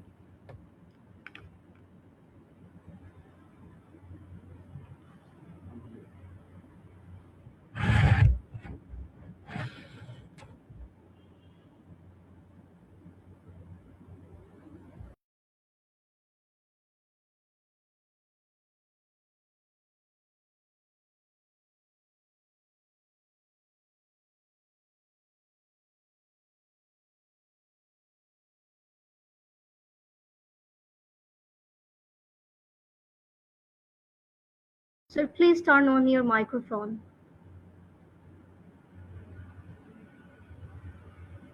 Sorry. I was just sorry. Oh, so I'm filled with a deep sense of gratitude, humility, and an honor being recognized as a special guest and nominee for the Smart World Impact 2026 is not just a personal milestone, it is a reflection of a journey shaped by mentorship, collaboration, and shared vision for global impact. Gratitude in its truest form is not just saying thank you, it is about acknowledging the people, platform, and opportunities that empower us to grow, lead, to serve.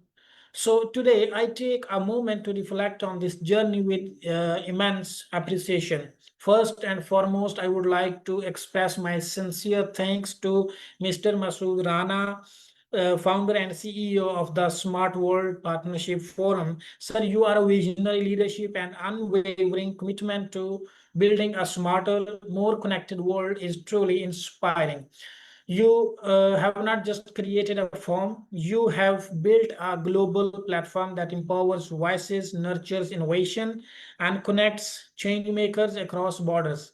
It is because of leaders like you that individually like us find the courage, the opportunity to contribute meaningfully on a global stage. So I am also deeply grateful to all the organizers, partners, and contributors who have worked tirelessly behind the scenes to make this event a success. Your dedication reflects excellence, and your efforts are creating ripples of positive change across the world. To my mentors, colleagues, and collaborators, thank you for your continuous support, guidance, and belief in my vision. Every achievement is a shared success, and I stand here today because of a collective strength of and encouragement of so many incredible individuals from the globe. I would like to acknowledge the power of community and global collaboration. In a world that is rapidly evolving, it is our unity, our shared ideas, our collective efforts that truly make a difference. Together, we are not just witnessing change, we are driving it. So, most importantly, I express my gratitude to the Almighty for granting me the strength, the opportunity, the purpose to serve, to lead, to contribute. Every recognition is a reminder of responsibility, a responsibility to do more, to give more, and to inspire more. As I conclude, I want to say that this recognition is not a destination, it is a motivation that continue working toward digital empowerment, smart entrepreneurship, and global impact. Let us continue to uplift one another, support innovation, and work together to build a future that is inclusive, sustainable, and transformative. Thank you once again for this honor and for this regard, everyone. Thank you very much. Thank you very much. So, ladies and gentlemen, behind every successful global initiative, there is a visionary partners who believe in the power of innovation and empowerment. So, we would not be here today without support or support of our esteemed sponsors.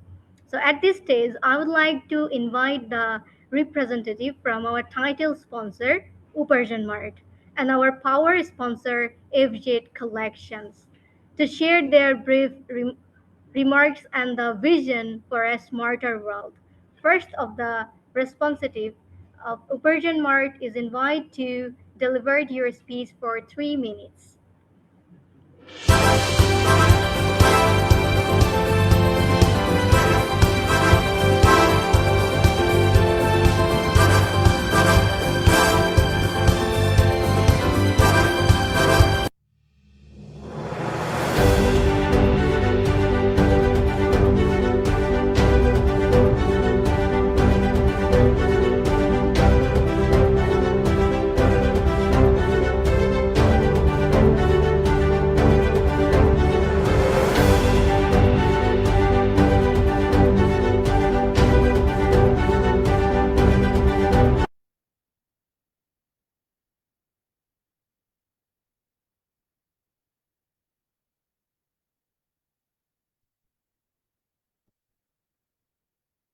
Today's respected and our honorable chief guest, special guest, participant, organizer. Assalamu alaikum. Very good day. First of all, I would like to express my sincere gratitude to the organizer of the Smart World Partnership Forum for inviting me to this global virtual seminar and the Smart World Impact Award 2026. I am truly an honor to introduce myself. I am here, founder of Uparjon. Uparjon Mart is a platform dedicated to empowering homemakers to earn money from home and achieve financial independence. I am deeply honored and humbled to receive the award for excellence in logistic empowering homemakers. This recognition inspired me to continue contributing towards building a smart economy through this global platform. Envisioned by our founder, beloved brother, Mr. Masud Rana. Today, key topics digital transformation and entrepreneurship is both are timely and essential. I believe that every business must hold digital transformation. Otherwise, it risks failing behind in today's highly competitive market and world. Digital transformation is not just about technology. It is about creating new opportunities. It enables individual to start scale business with minimal resource, encourage innovation and promote financial inclusion, especially for those who are previously outside the traditional workforce. Finally, I would like to dedicate this award to my dream and valued customer. Your support and trust make the journey possible.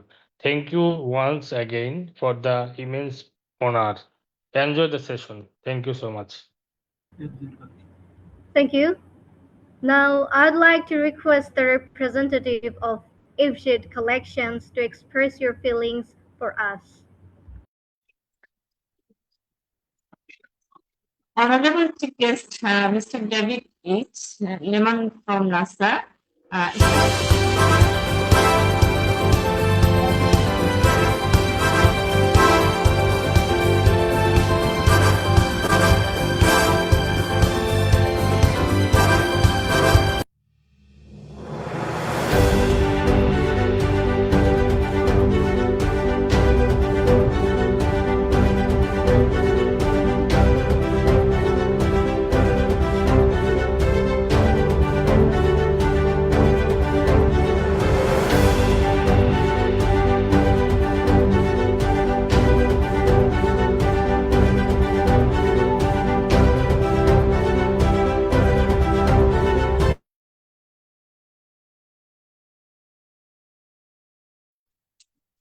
Honorable Chief Guest, Mr. David H. Lemon from NASA. Special guest, the global icon from this, Dr. Rania Lampu. Nobel laureate Professor Dr. Hassan Makdoum. Assalamu alaikum and a very good day. I am deeply honored to receive the Excellence in Business and Commerce Award today. Receiving this from such legendary personalities is the greatest milestone of my life. Business is not trade, just trade. It is a tool for digital transformation. I believe innovation and integrity are our two strengths. This recognition will inspire me to work towards smart economy through this global platform created by our founder, MD Masud Rana. I dedicate this award to my team and customers. Thank you all for this immense honor. Enjoy the session. Thank you.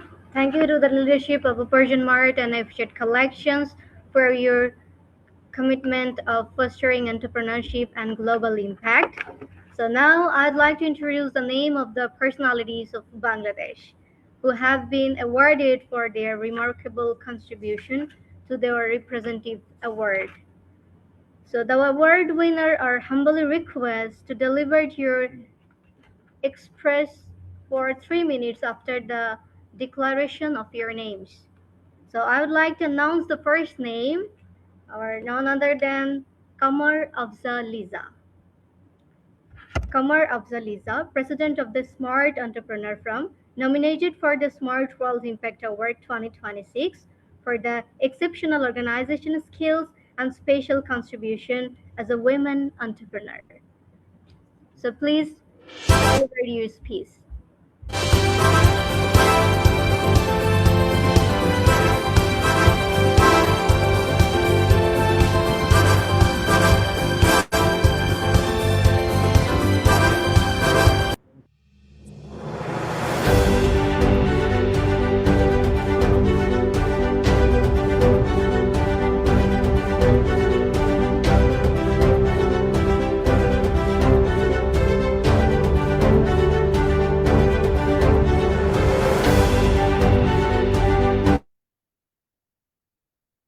Good evening.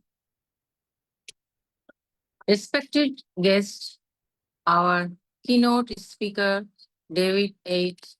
Lehman from NASA, Nobel laureate Professor Dr. Hasnain Maktoum, Dr. Rania Lempo, and all the achievers, Assalamu alaikum, and a very good day. As the president of Smart Uddata Forum, it is a moment of immense pride for me to see our vision taking a global shape today through the Smart World Partnership Forum. Our founder and CEO, Mohammad Masood Rana, has been a pillar of organizational leadership for over 11 years. With his experience of organizing more than 300 successful offline events, he has now built his international bridge to connect our local entrepreneurs with global innovators. Smart Ugdata Forum has always believed in digital transformation, and this virtual seminar is a testament of our commitment to making a smart world together. The Smart World Impact Award 2026 is not just an award, it is our way of recognizing excellence across borders. We want to empower our members and entrepreneurs through knowledge sharing and global networking. We are grateful to our international guests for sharing their wisdom with us. Your presence deleted the hard work of our team and the potential of our forum. I invite everyone to join us in this journey. Let's support each other and build a sustainable future. Congratulations to all the awards winners and thanks to our sponsors for their valuable supports. Enjoy the session. Thank you very much. Thank you. Now I'm announcing the next name, or none other than Abdul Noor Imdi Yahya, founder and managing director of Uparjon Mart.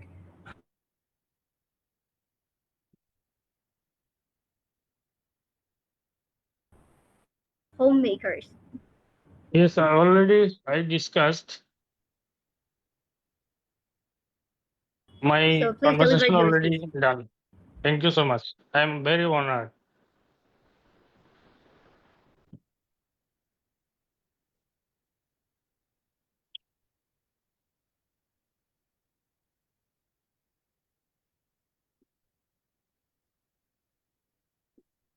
Yeah.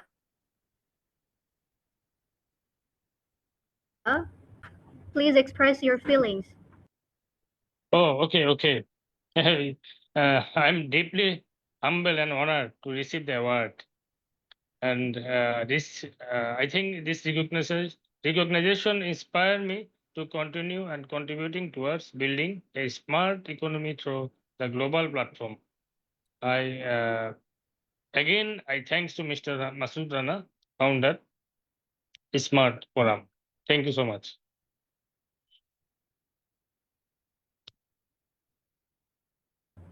Okay. The next personality is Mahfuza Shiuli, owner of the Exit Collections and organizing secretary of the Smart Entrepreneur Forum, awarded for her excellence in business and commerce.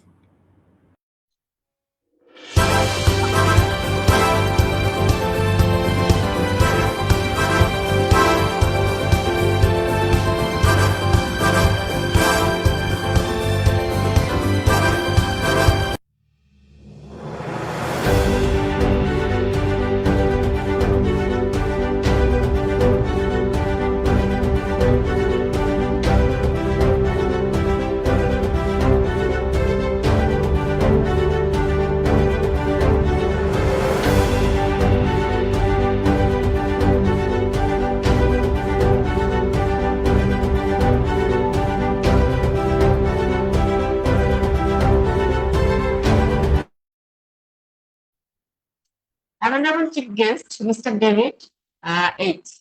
Lemon from NASA.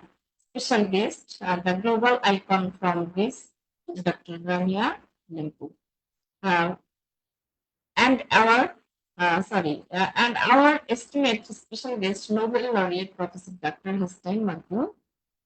Assalamu alaikum and very good day.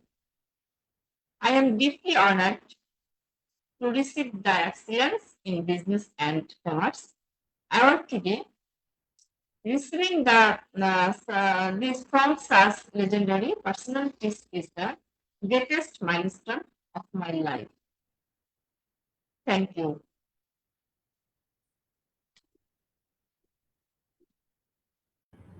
Thank you. I'm happy to announcing the next name, Selina Huda Choudhury, advocate at the Bangladesh Supreme Court, nominated for the Smart World Social Impact Award 2026 for her reorning commitment to legal service and advocacy. So, Selina Huda Choudhury.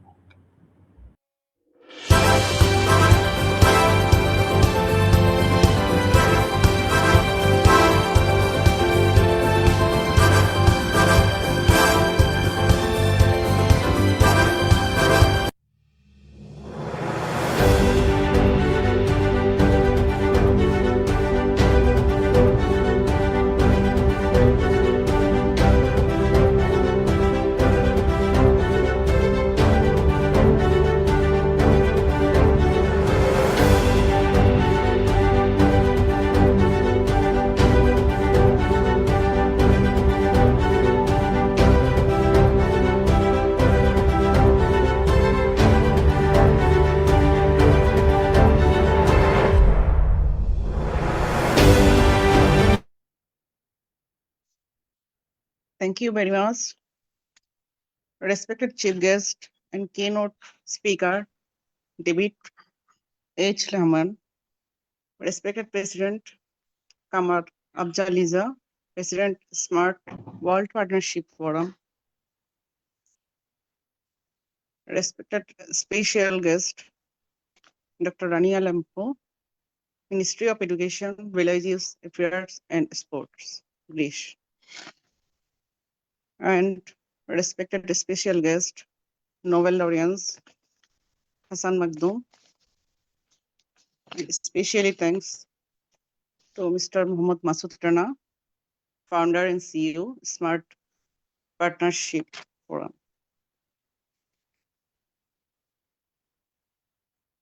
Distinguished guests and my dear participants, Assalamu alaikum. It is a great honor and privilege for me to welcome you all to the Global Virtual Seminar 2026, organized by the Smart World Partnership Forum. I'm truly proud and grateful to be selected in the category of Excellence in Legal Service and Advocacy.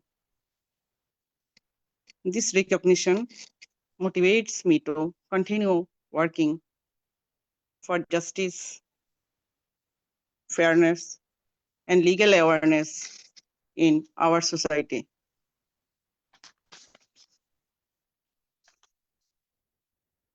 Today, I would like to share a few thoughts on the importance of legal awareness and justice. I am Selina Huda Choudhury, Advocate, Supreme Court of Bangladesh. I am serving in law profession for above 15 years. My father and brother are also in law profession.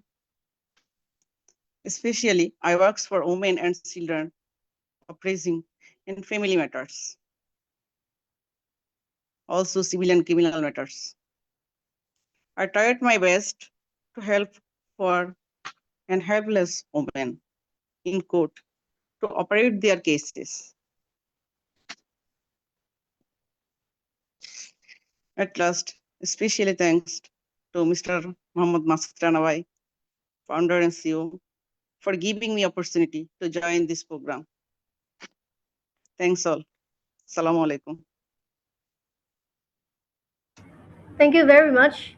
I'm announcing the next name, Dr. Shahnawaz Dilruba Khan, retired Additional Secretary, Ministry of Public Administration, honored from her lifelong excellence in social service.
Bismillah.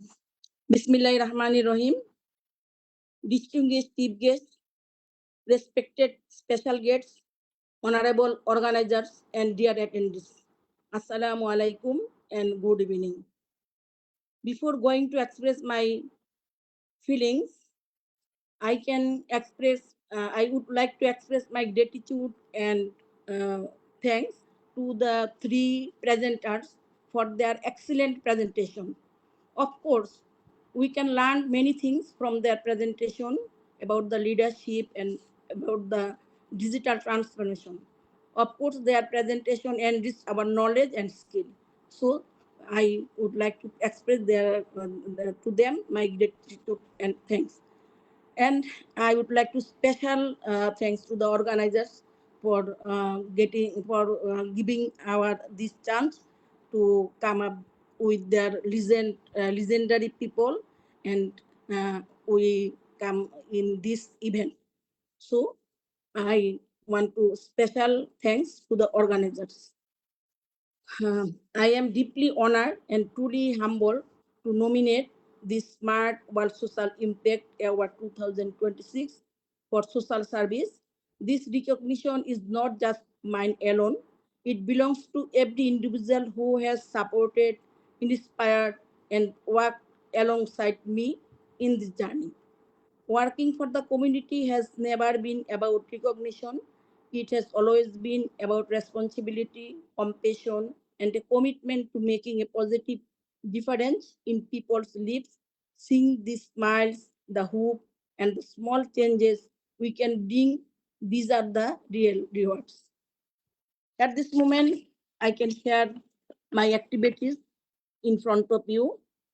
I am got married when I was at 14 years age. After SSC, I got married. Facing so many social and familial barriers, I established myself. I did my honors and masters and PhD, and I was an additional secretary. I was in BCS cadre. Now I am retired. For serving my service, besides I was engaged many social works. I have been actively engaged in social development initiatives through the establishment of several organizations in Shibpur Upazila of North Singhi district, including Firuzari Foundation, Firuzari Technical Training Institute, Firuzari Women Development Organizations, Firuzari Youth Development Organization, and Rajaban Nessa Amjad Memorial Library. These institutions work collectively to empower both men and women by providing technical training and skill development opportunities, enabling them to achieve self-employment and financial independence. We also support underprivileged students through educational grants, helping them continue their studies. In addition, we provide free healthcare services to those in need and organize various humanitarian activities throughout the year. During special occasions such as Ramadan and Eid, we distribute iftar items, food packages, and Eid essentials among disadvantaged communities. We also arrange winter clothing distribution program to support vulnerable people during the cold season. Furthermore, the Rajabanya Samdak Memorial Library plays a vital role in encouraging students to develop a reading habit through various programs and initiatives. We inspire young learners to engage in reading and expand their knowledge. All of works focused on standing beside poor and helpless individuals, offering their support, care, and hope for their better life. This award encourages me to continue my efforts with even greater dedication. It reminds me that even small acts of kindness can create meaningful impact in society. Of course, this award gives me more strength and courage to continue my works. I would like to express my heartfelt gratitude to the organizers for this recognition and to my family, colleagues, and well-wishers for their constant support and encouragement. Let us all continue to work together for a better, more compassionate, and inclusive society. Thank you all. Thank you very much for patient hearing. Thank you. Thank you very much. Our next personality is Professor Rukia Begum, renowned educationalist and writer nominated for her outstanding contribution to education and literary excellence.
Thank you, Honorable Chief Guest, Special Guest, Smart Udyokta Forum President, CEO Masood Rana, and everybody, welcome.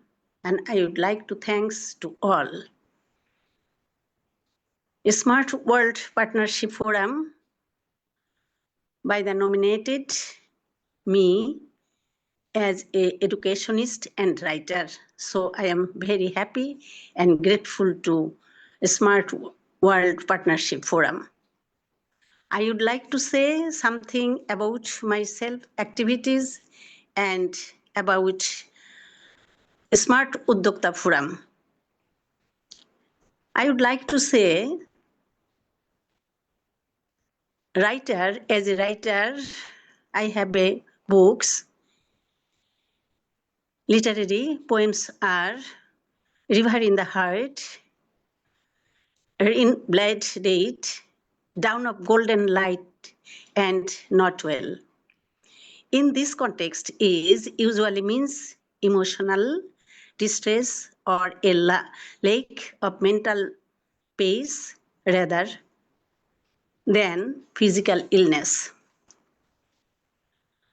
Why research paper evaluating the effectiveness of training program for secondary level teachers and another assigning the pronunciation acquiring of level 5 students, providing scholarship support books and transportation like that bicycle to underprivileged female students, and many others activities among the society. I separately sometimes I gave them facilities.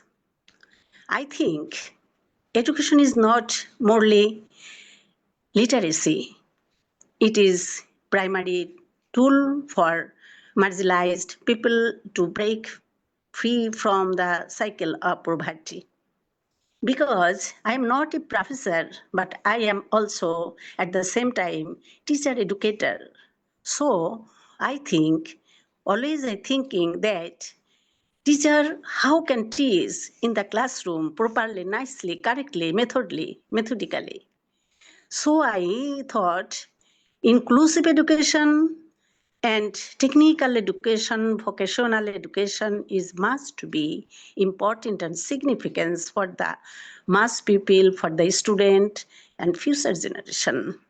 So I think education, inclusive education, ensuring quality education for children who are lagging behind due to geographical or social reasons.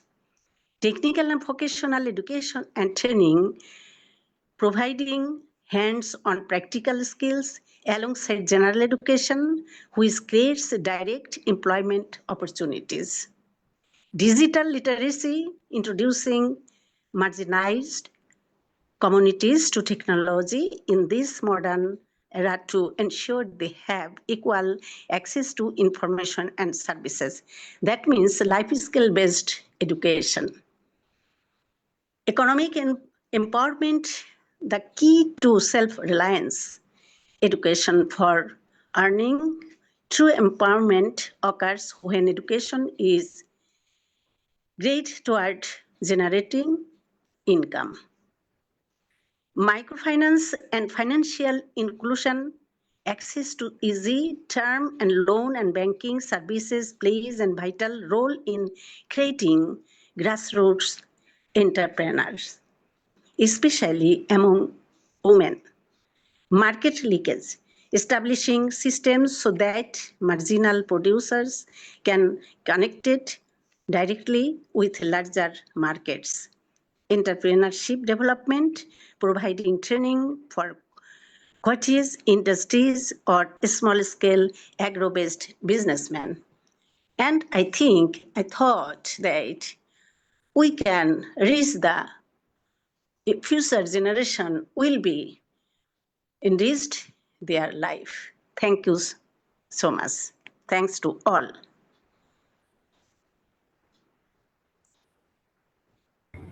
Thank you very much. So our next personality is Muhammad Rabia Mahbub Choudhury, owner of SRT Argo Farm and project, recognized for her excellence in business and commerce.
I'm very happy and grateful to receive this award. Thanks to everyone who supported me and believe in me. This award inspired me to work harder and do better in the future. Thank you.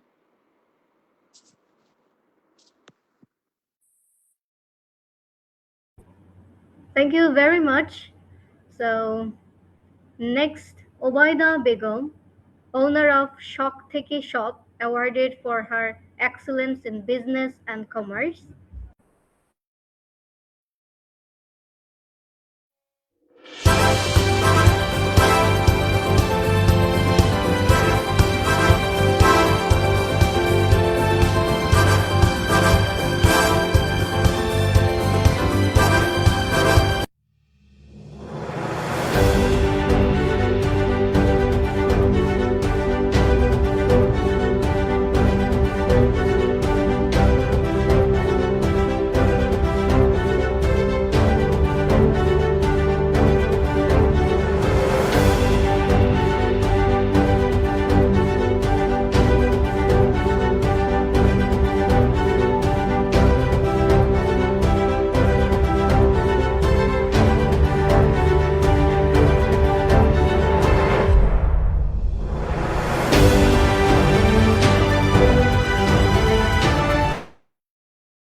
Ubaida Begum, please express your feelings.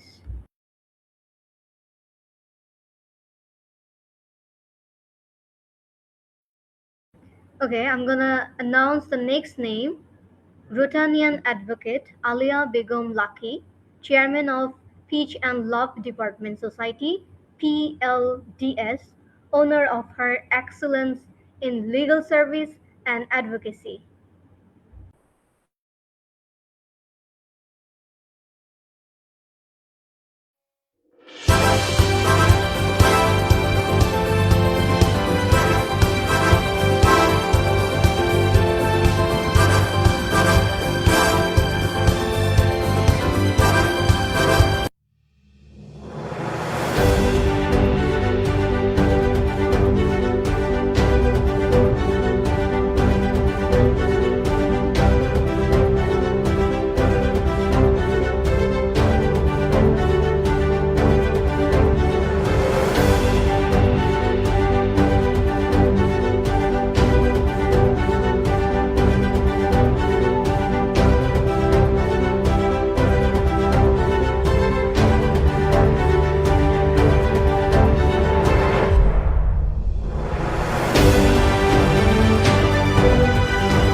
Bhutanese advocate Alia Begum Laki. Can you hear me?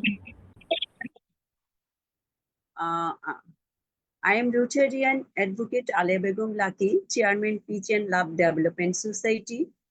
Today, March 28, I would like the thanks the Smart Global Partnership Forum for organizing the Global Virtual Seminar 2026.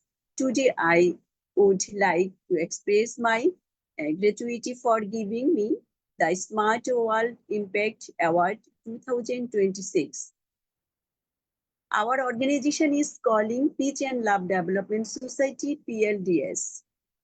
We know that there is a lack of peace and love in this world. We want to restore peace to my family, society, and country through love. We are working on counseling, human rights, and access to justice program. We want equal dignity for all. The Smart World Partnership Forum works to women empowerment, thereby increasing their status. I learned a lot from today's seminar. This knowledge will further enrich our organization. Special thanks to David H. Eman, ex-representative of NASA, and Mr. Masood Rana. Mr. Masood Rana is a skilled and sincere person. He works with transparency.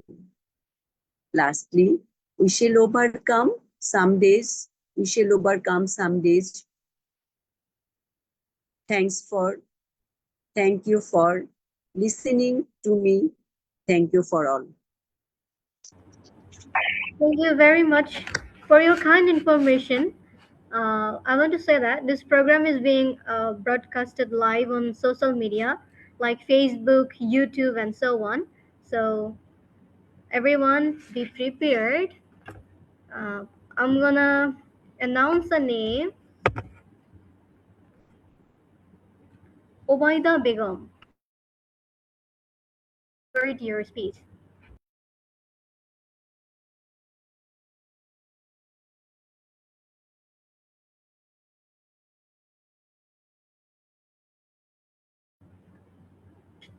Ma'am, please turn on your microphone.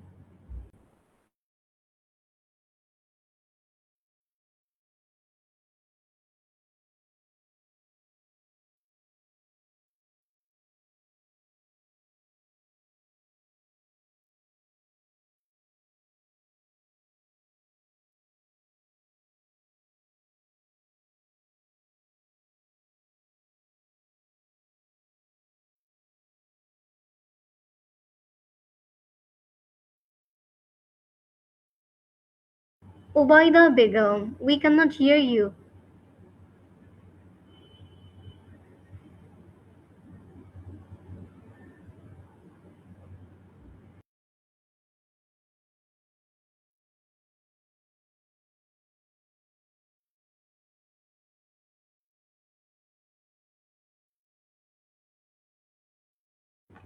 Maybe technical issues. Thank you very much, Obaida Begum.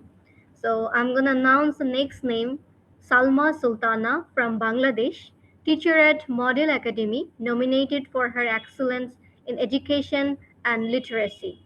Salma Sultana.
Thank you, Nusrat.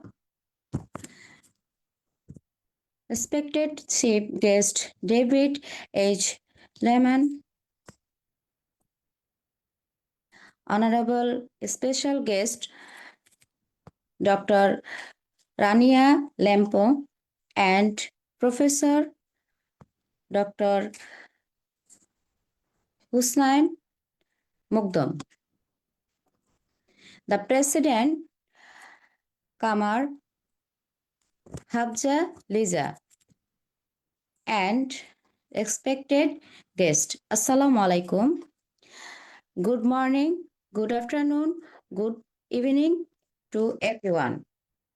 Today, I am honored to speak the Global Virtual Seminar and Smart World Impact Award 2026. My name is Salma Sultana. I live in Mirpur 1, Dhaka, Bangladesh. I am teacher. I have been teaching since 2006. I have 20 years of teaching experience. I love teaching children. My school's name is Model Academy. In 2015, I was honored with special recognitions for efficiently managing the overall activities of St. Patrick International School. In 2016, earned a certificate on a workshop on developing self-personality. In 2017, I received a certificate for successfully completing the Helping Children Develop and the Kindness. In 2018, I also received a certificate on human resource management and a workshop on managing emotion in the workplace. In addition to teaching, I am guider of Bangladesh Girl Guides Association. In 2020, I received guiding training from the Bangladesh Girl Guides Association. I was also awarded certificate and prizes as the best guide teacher at the Thana level during National Education Week in both 2023 and 2024. In 2024, I successfully participate in the Bharat Scout and Guide event held in Pachmari, Madhya Pradesh, India. To be a successful woman, you must have the following qualities: planning, training, skill, courage, patience, kindness, and the ability to solve problem quickly. I want to say to all women, you must think of yourself first, not as a woman, but as a human being. Finally, many thanks to the organizer of this program, Masud Rana, for organizing this wonderful program. Thank you everyone for your kind attention. Thank you very much. Thank you. Our next personality is Dr. Sabrina Tisha, Chairman of Humanity First Response Foundation, NGO, and CEO of Shunar Hurin, recognized for global excellence in public health, social service, and women empowerment.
Bismillahirrahmanirrahim.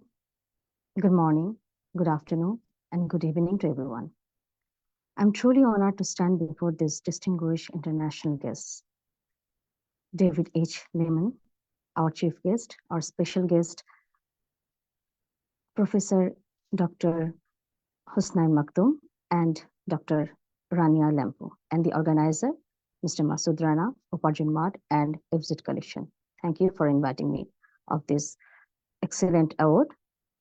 And for the Global Virtual Seminar 2026, Smart Global Impact Award 2026 for the Global Excellence in Public Health, Social Service, and Women Empowerment, I am Dr. Sabrina Tisha. When I look at this room filled with brilliant minds from across the world, I realize that every one of us has a story. I want to share mine today, not because it is extraordinary, but it is more deeply human. At first, I want all you request to close your eyes for just a moment. Imagine a woman, barefoot, walking for days, carrying a child on her shoulders. She has lost her home, her family, her everything. Yet when she reaches you, the only thing she asks is, "Can you save him?" That woman was real because I met her in a refugee camp in Cox's Bazar. And in that moment, I learned something I will never forget. Resilience is not strength, it is love, holding on when there is nothing left behind. My name is Dr. Sabrina Tisha. I'm a doctor, a public health specialist with over 10 years of experience, and I have dedicated my life to serving the most vulnerable. I hold an MBBS, Master's in Public Health and Master's in Sociology and Social Policy, and have the privilege of working with organizations like ICRC, MSF, Save the Children International, and Uparjon Mart Research Foundation. But before all those titles, I'm simply a daughter, a sister, and a mother, someone who has learned the healing begins when we let ourselves feel. When I first became a doctor, I thought I was prepared for anything, but nothing prepared me for the day I watched a young mother die in front of me because the ambulance arrived too late. I held her hand as she took her last breath. Her newborn was crying in the next room. That night, I sat alone in my room, trembling and asking myself, what good am I? What good I am? What difference I am really making? I just almost gave up. I almost walked away. But my mother told me that you are not the only person who is carrying this weight alone. My parents, who sold their dreams so that I could study medicine, never told me that they were tired. My brother, who became my silent guardian, he never said he was worried. My little son, he is only 11 years old, but there are mornings he wakes up and finds me packing my bag for another field visit. He holds my hand and whispers, "Ma, will you come back today?" I kiss his forehead and say, "I will always come back." But how do you explain to a child that his mother is going to save other children? That some mothers do not have ambulances, do not have doctors, do not have anyone. I hope one day he will understand. One day he will know every time I left, I carried his love in my pocket, guiding me through the darkest days. There are many dark days in Rohingya camps. I saw families torn apart, children who had lost their names, grandmothers who had outlived their children. And one day I found an elderly woman say to me, "Doctor, if he lives, then I have not lived in vain." I just trembled, I just shook. And that day, I realized that in all my years of training, no textbook had taught me what she taught me at that day, that even in our most broken moments, we can still hold on to someone else. That is why I do what I do. Not for awards, not for recognition, but for that grandmother, for that mother I could not save. For my son who is learning that love means showing up, even when it hurts. My greatest success is not a publication or a project. It is the moment when a midwife I trained told me that, "Ma'am, you believed in me when I didn't believe in myself." The community elder person said me, "We trust you because you cry with us." So today, standing here among you, brilliant minds across the world, I just want you to remember one thing, please. Behind every number, there is a face. Behind every statistic, there is a story. Behind every story, there is someone who wants to be seen. My journey is not extraordinary, but it is mine. And I walk it with all the ones I love, my parents, my brother, my son, carrying their love like that grandmother carried her son, not with the strength alone, but the love that refuses to let go. Thank you for seeing me. Thank you for letting me share this piece of my heart. Let us go out and build a world where no one has to walk alone. Thank you.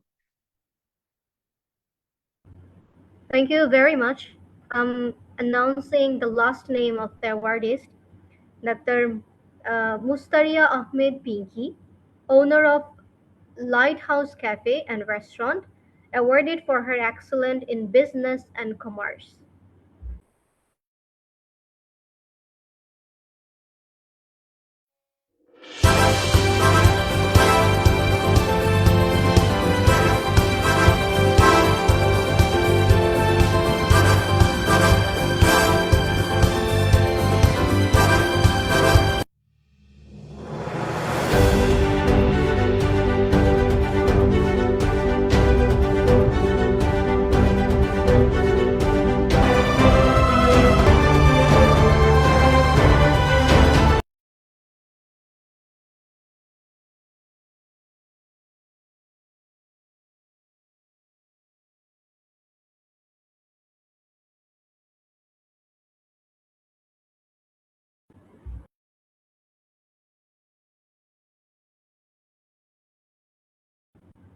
Mustaria Ahmed Pinky, can you hear me?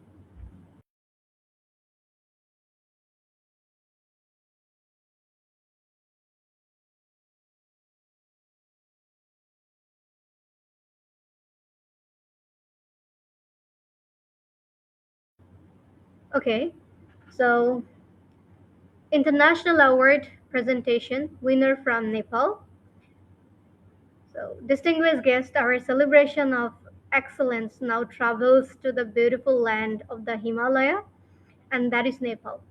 So we are honored to recognize two outstanding educators to the transforming life through the power and education literacy. I'm announcing the name David Jiswal, the director and principal of A Plus Academy, already a winner of the prestigious Asia Award 2023. So we are proud to nominate you the Smart World Impact Award 2026 in recognition of our excellence, education, and literacy. So congratulations, sir. We invite you to share your journey with us.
David Jiswal from Nepal.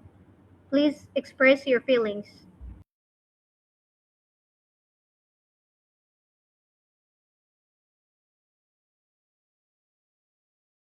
Can you hear me? Dave Jiswal, can you hear me?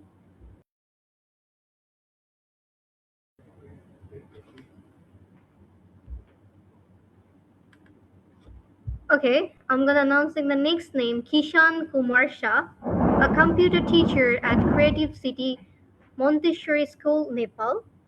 So we are proud to nominate you for the Smart World Impact Award 2026 for your remarkable excellence in education and literacy.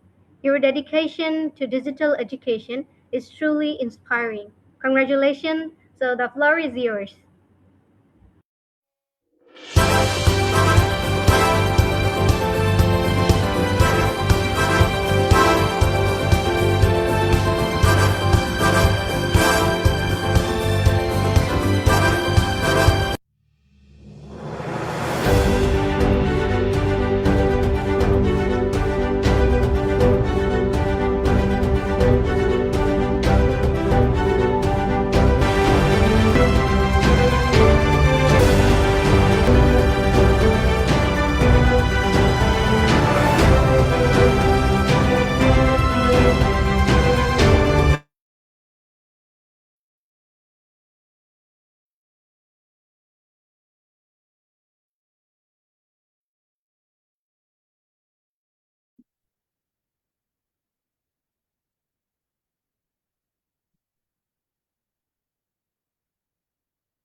Kishan Kumar Shah.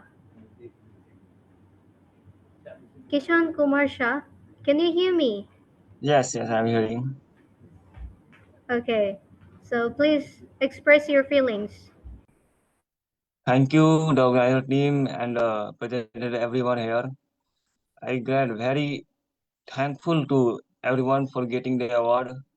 And today I have learned too many things from this event. And I also get too many thoughts from this event. Thank you very much.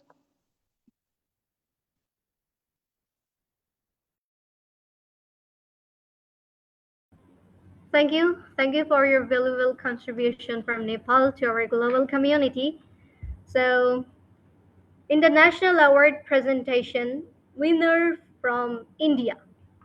Distinguished guests, our journey of recognition excellence now bring us our neighborhood nation, India. So we are joined by a versatile personality whose world and action resounds across the beyond thoughts, the power of art and activism. So first of all, I want to say Ambassador Dr. Priyanka Nyogi, an international poet, cultural ambassador, and dedicated social activist. So we are proudly honored to nominate you the Smart World Impact Award 2026 for your outstanding excellence in literature and culture. Your contribution to the global cultural independence is truly commendable.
Congratulations, Dr. Nyogi. So we would be declared to hear your poetic's reflection and your message for your global community for 3 minutes.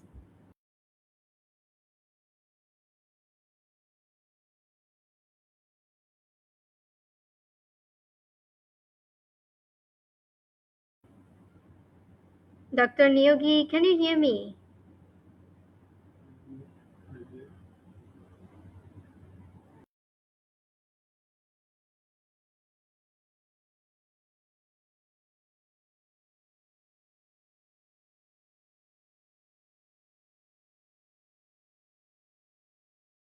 So, as we draw the curtains on this highly successful and inspiring event,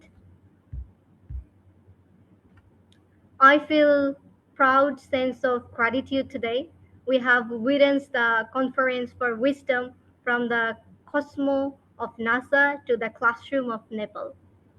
From the diplomacy of a Nobel laureate to the incredible entrepreneurs of Bangladesh, India, and Greece.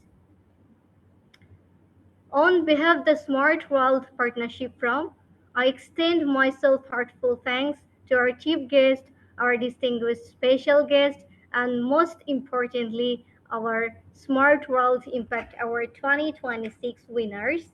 Our journey are the flow for our mission. So after finishing our program, honorable guest, are requested to keep your camera on till the conclusion of the program so that we can see all and we can take some screenshot. So please everyone turn on your camera. Everyone.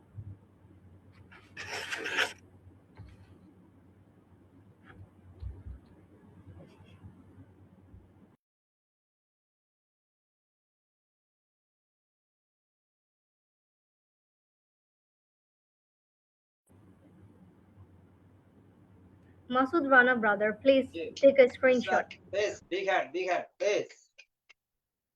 সকল বিজয়ীদের জন্য আমরা করতালি আশা করছি। Okay, now I'd like to request you all to congratulate each other with huge applause in your hands. So together, so everyone, please everyone. Yeah. Congratulations, everyone. Thank you, everyone. Thank you so Okay. much. Thank you. Okay, I would also like to thank your technical team and our global audience for joining us today. This is the beginning, so we shall continue to move forward for your all with gathered goal for a smarter and better world. So I'm Nusrat Jahan, your host. Thank you again for joining us and the make program very successful. Not only successful, very successful. Stay safe, stay inspired. Goodbye for now. See you another time for another conference. Thank you, everyone. Thank you. Thank you very much, everyone. Thank you. Thank you. Bye. Thank you. Thank you. Thank you. Thanks to God. Bye. Thank you. Thank you so much. Thank you. Everyone. Thank you, everyone.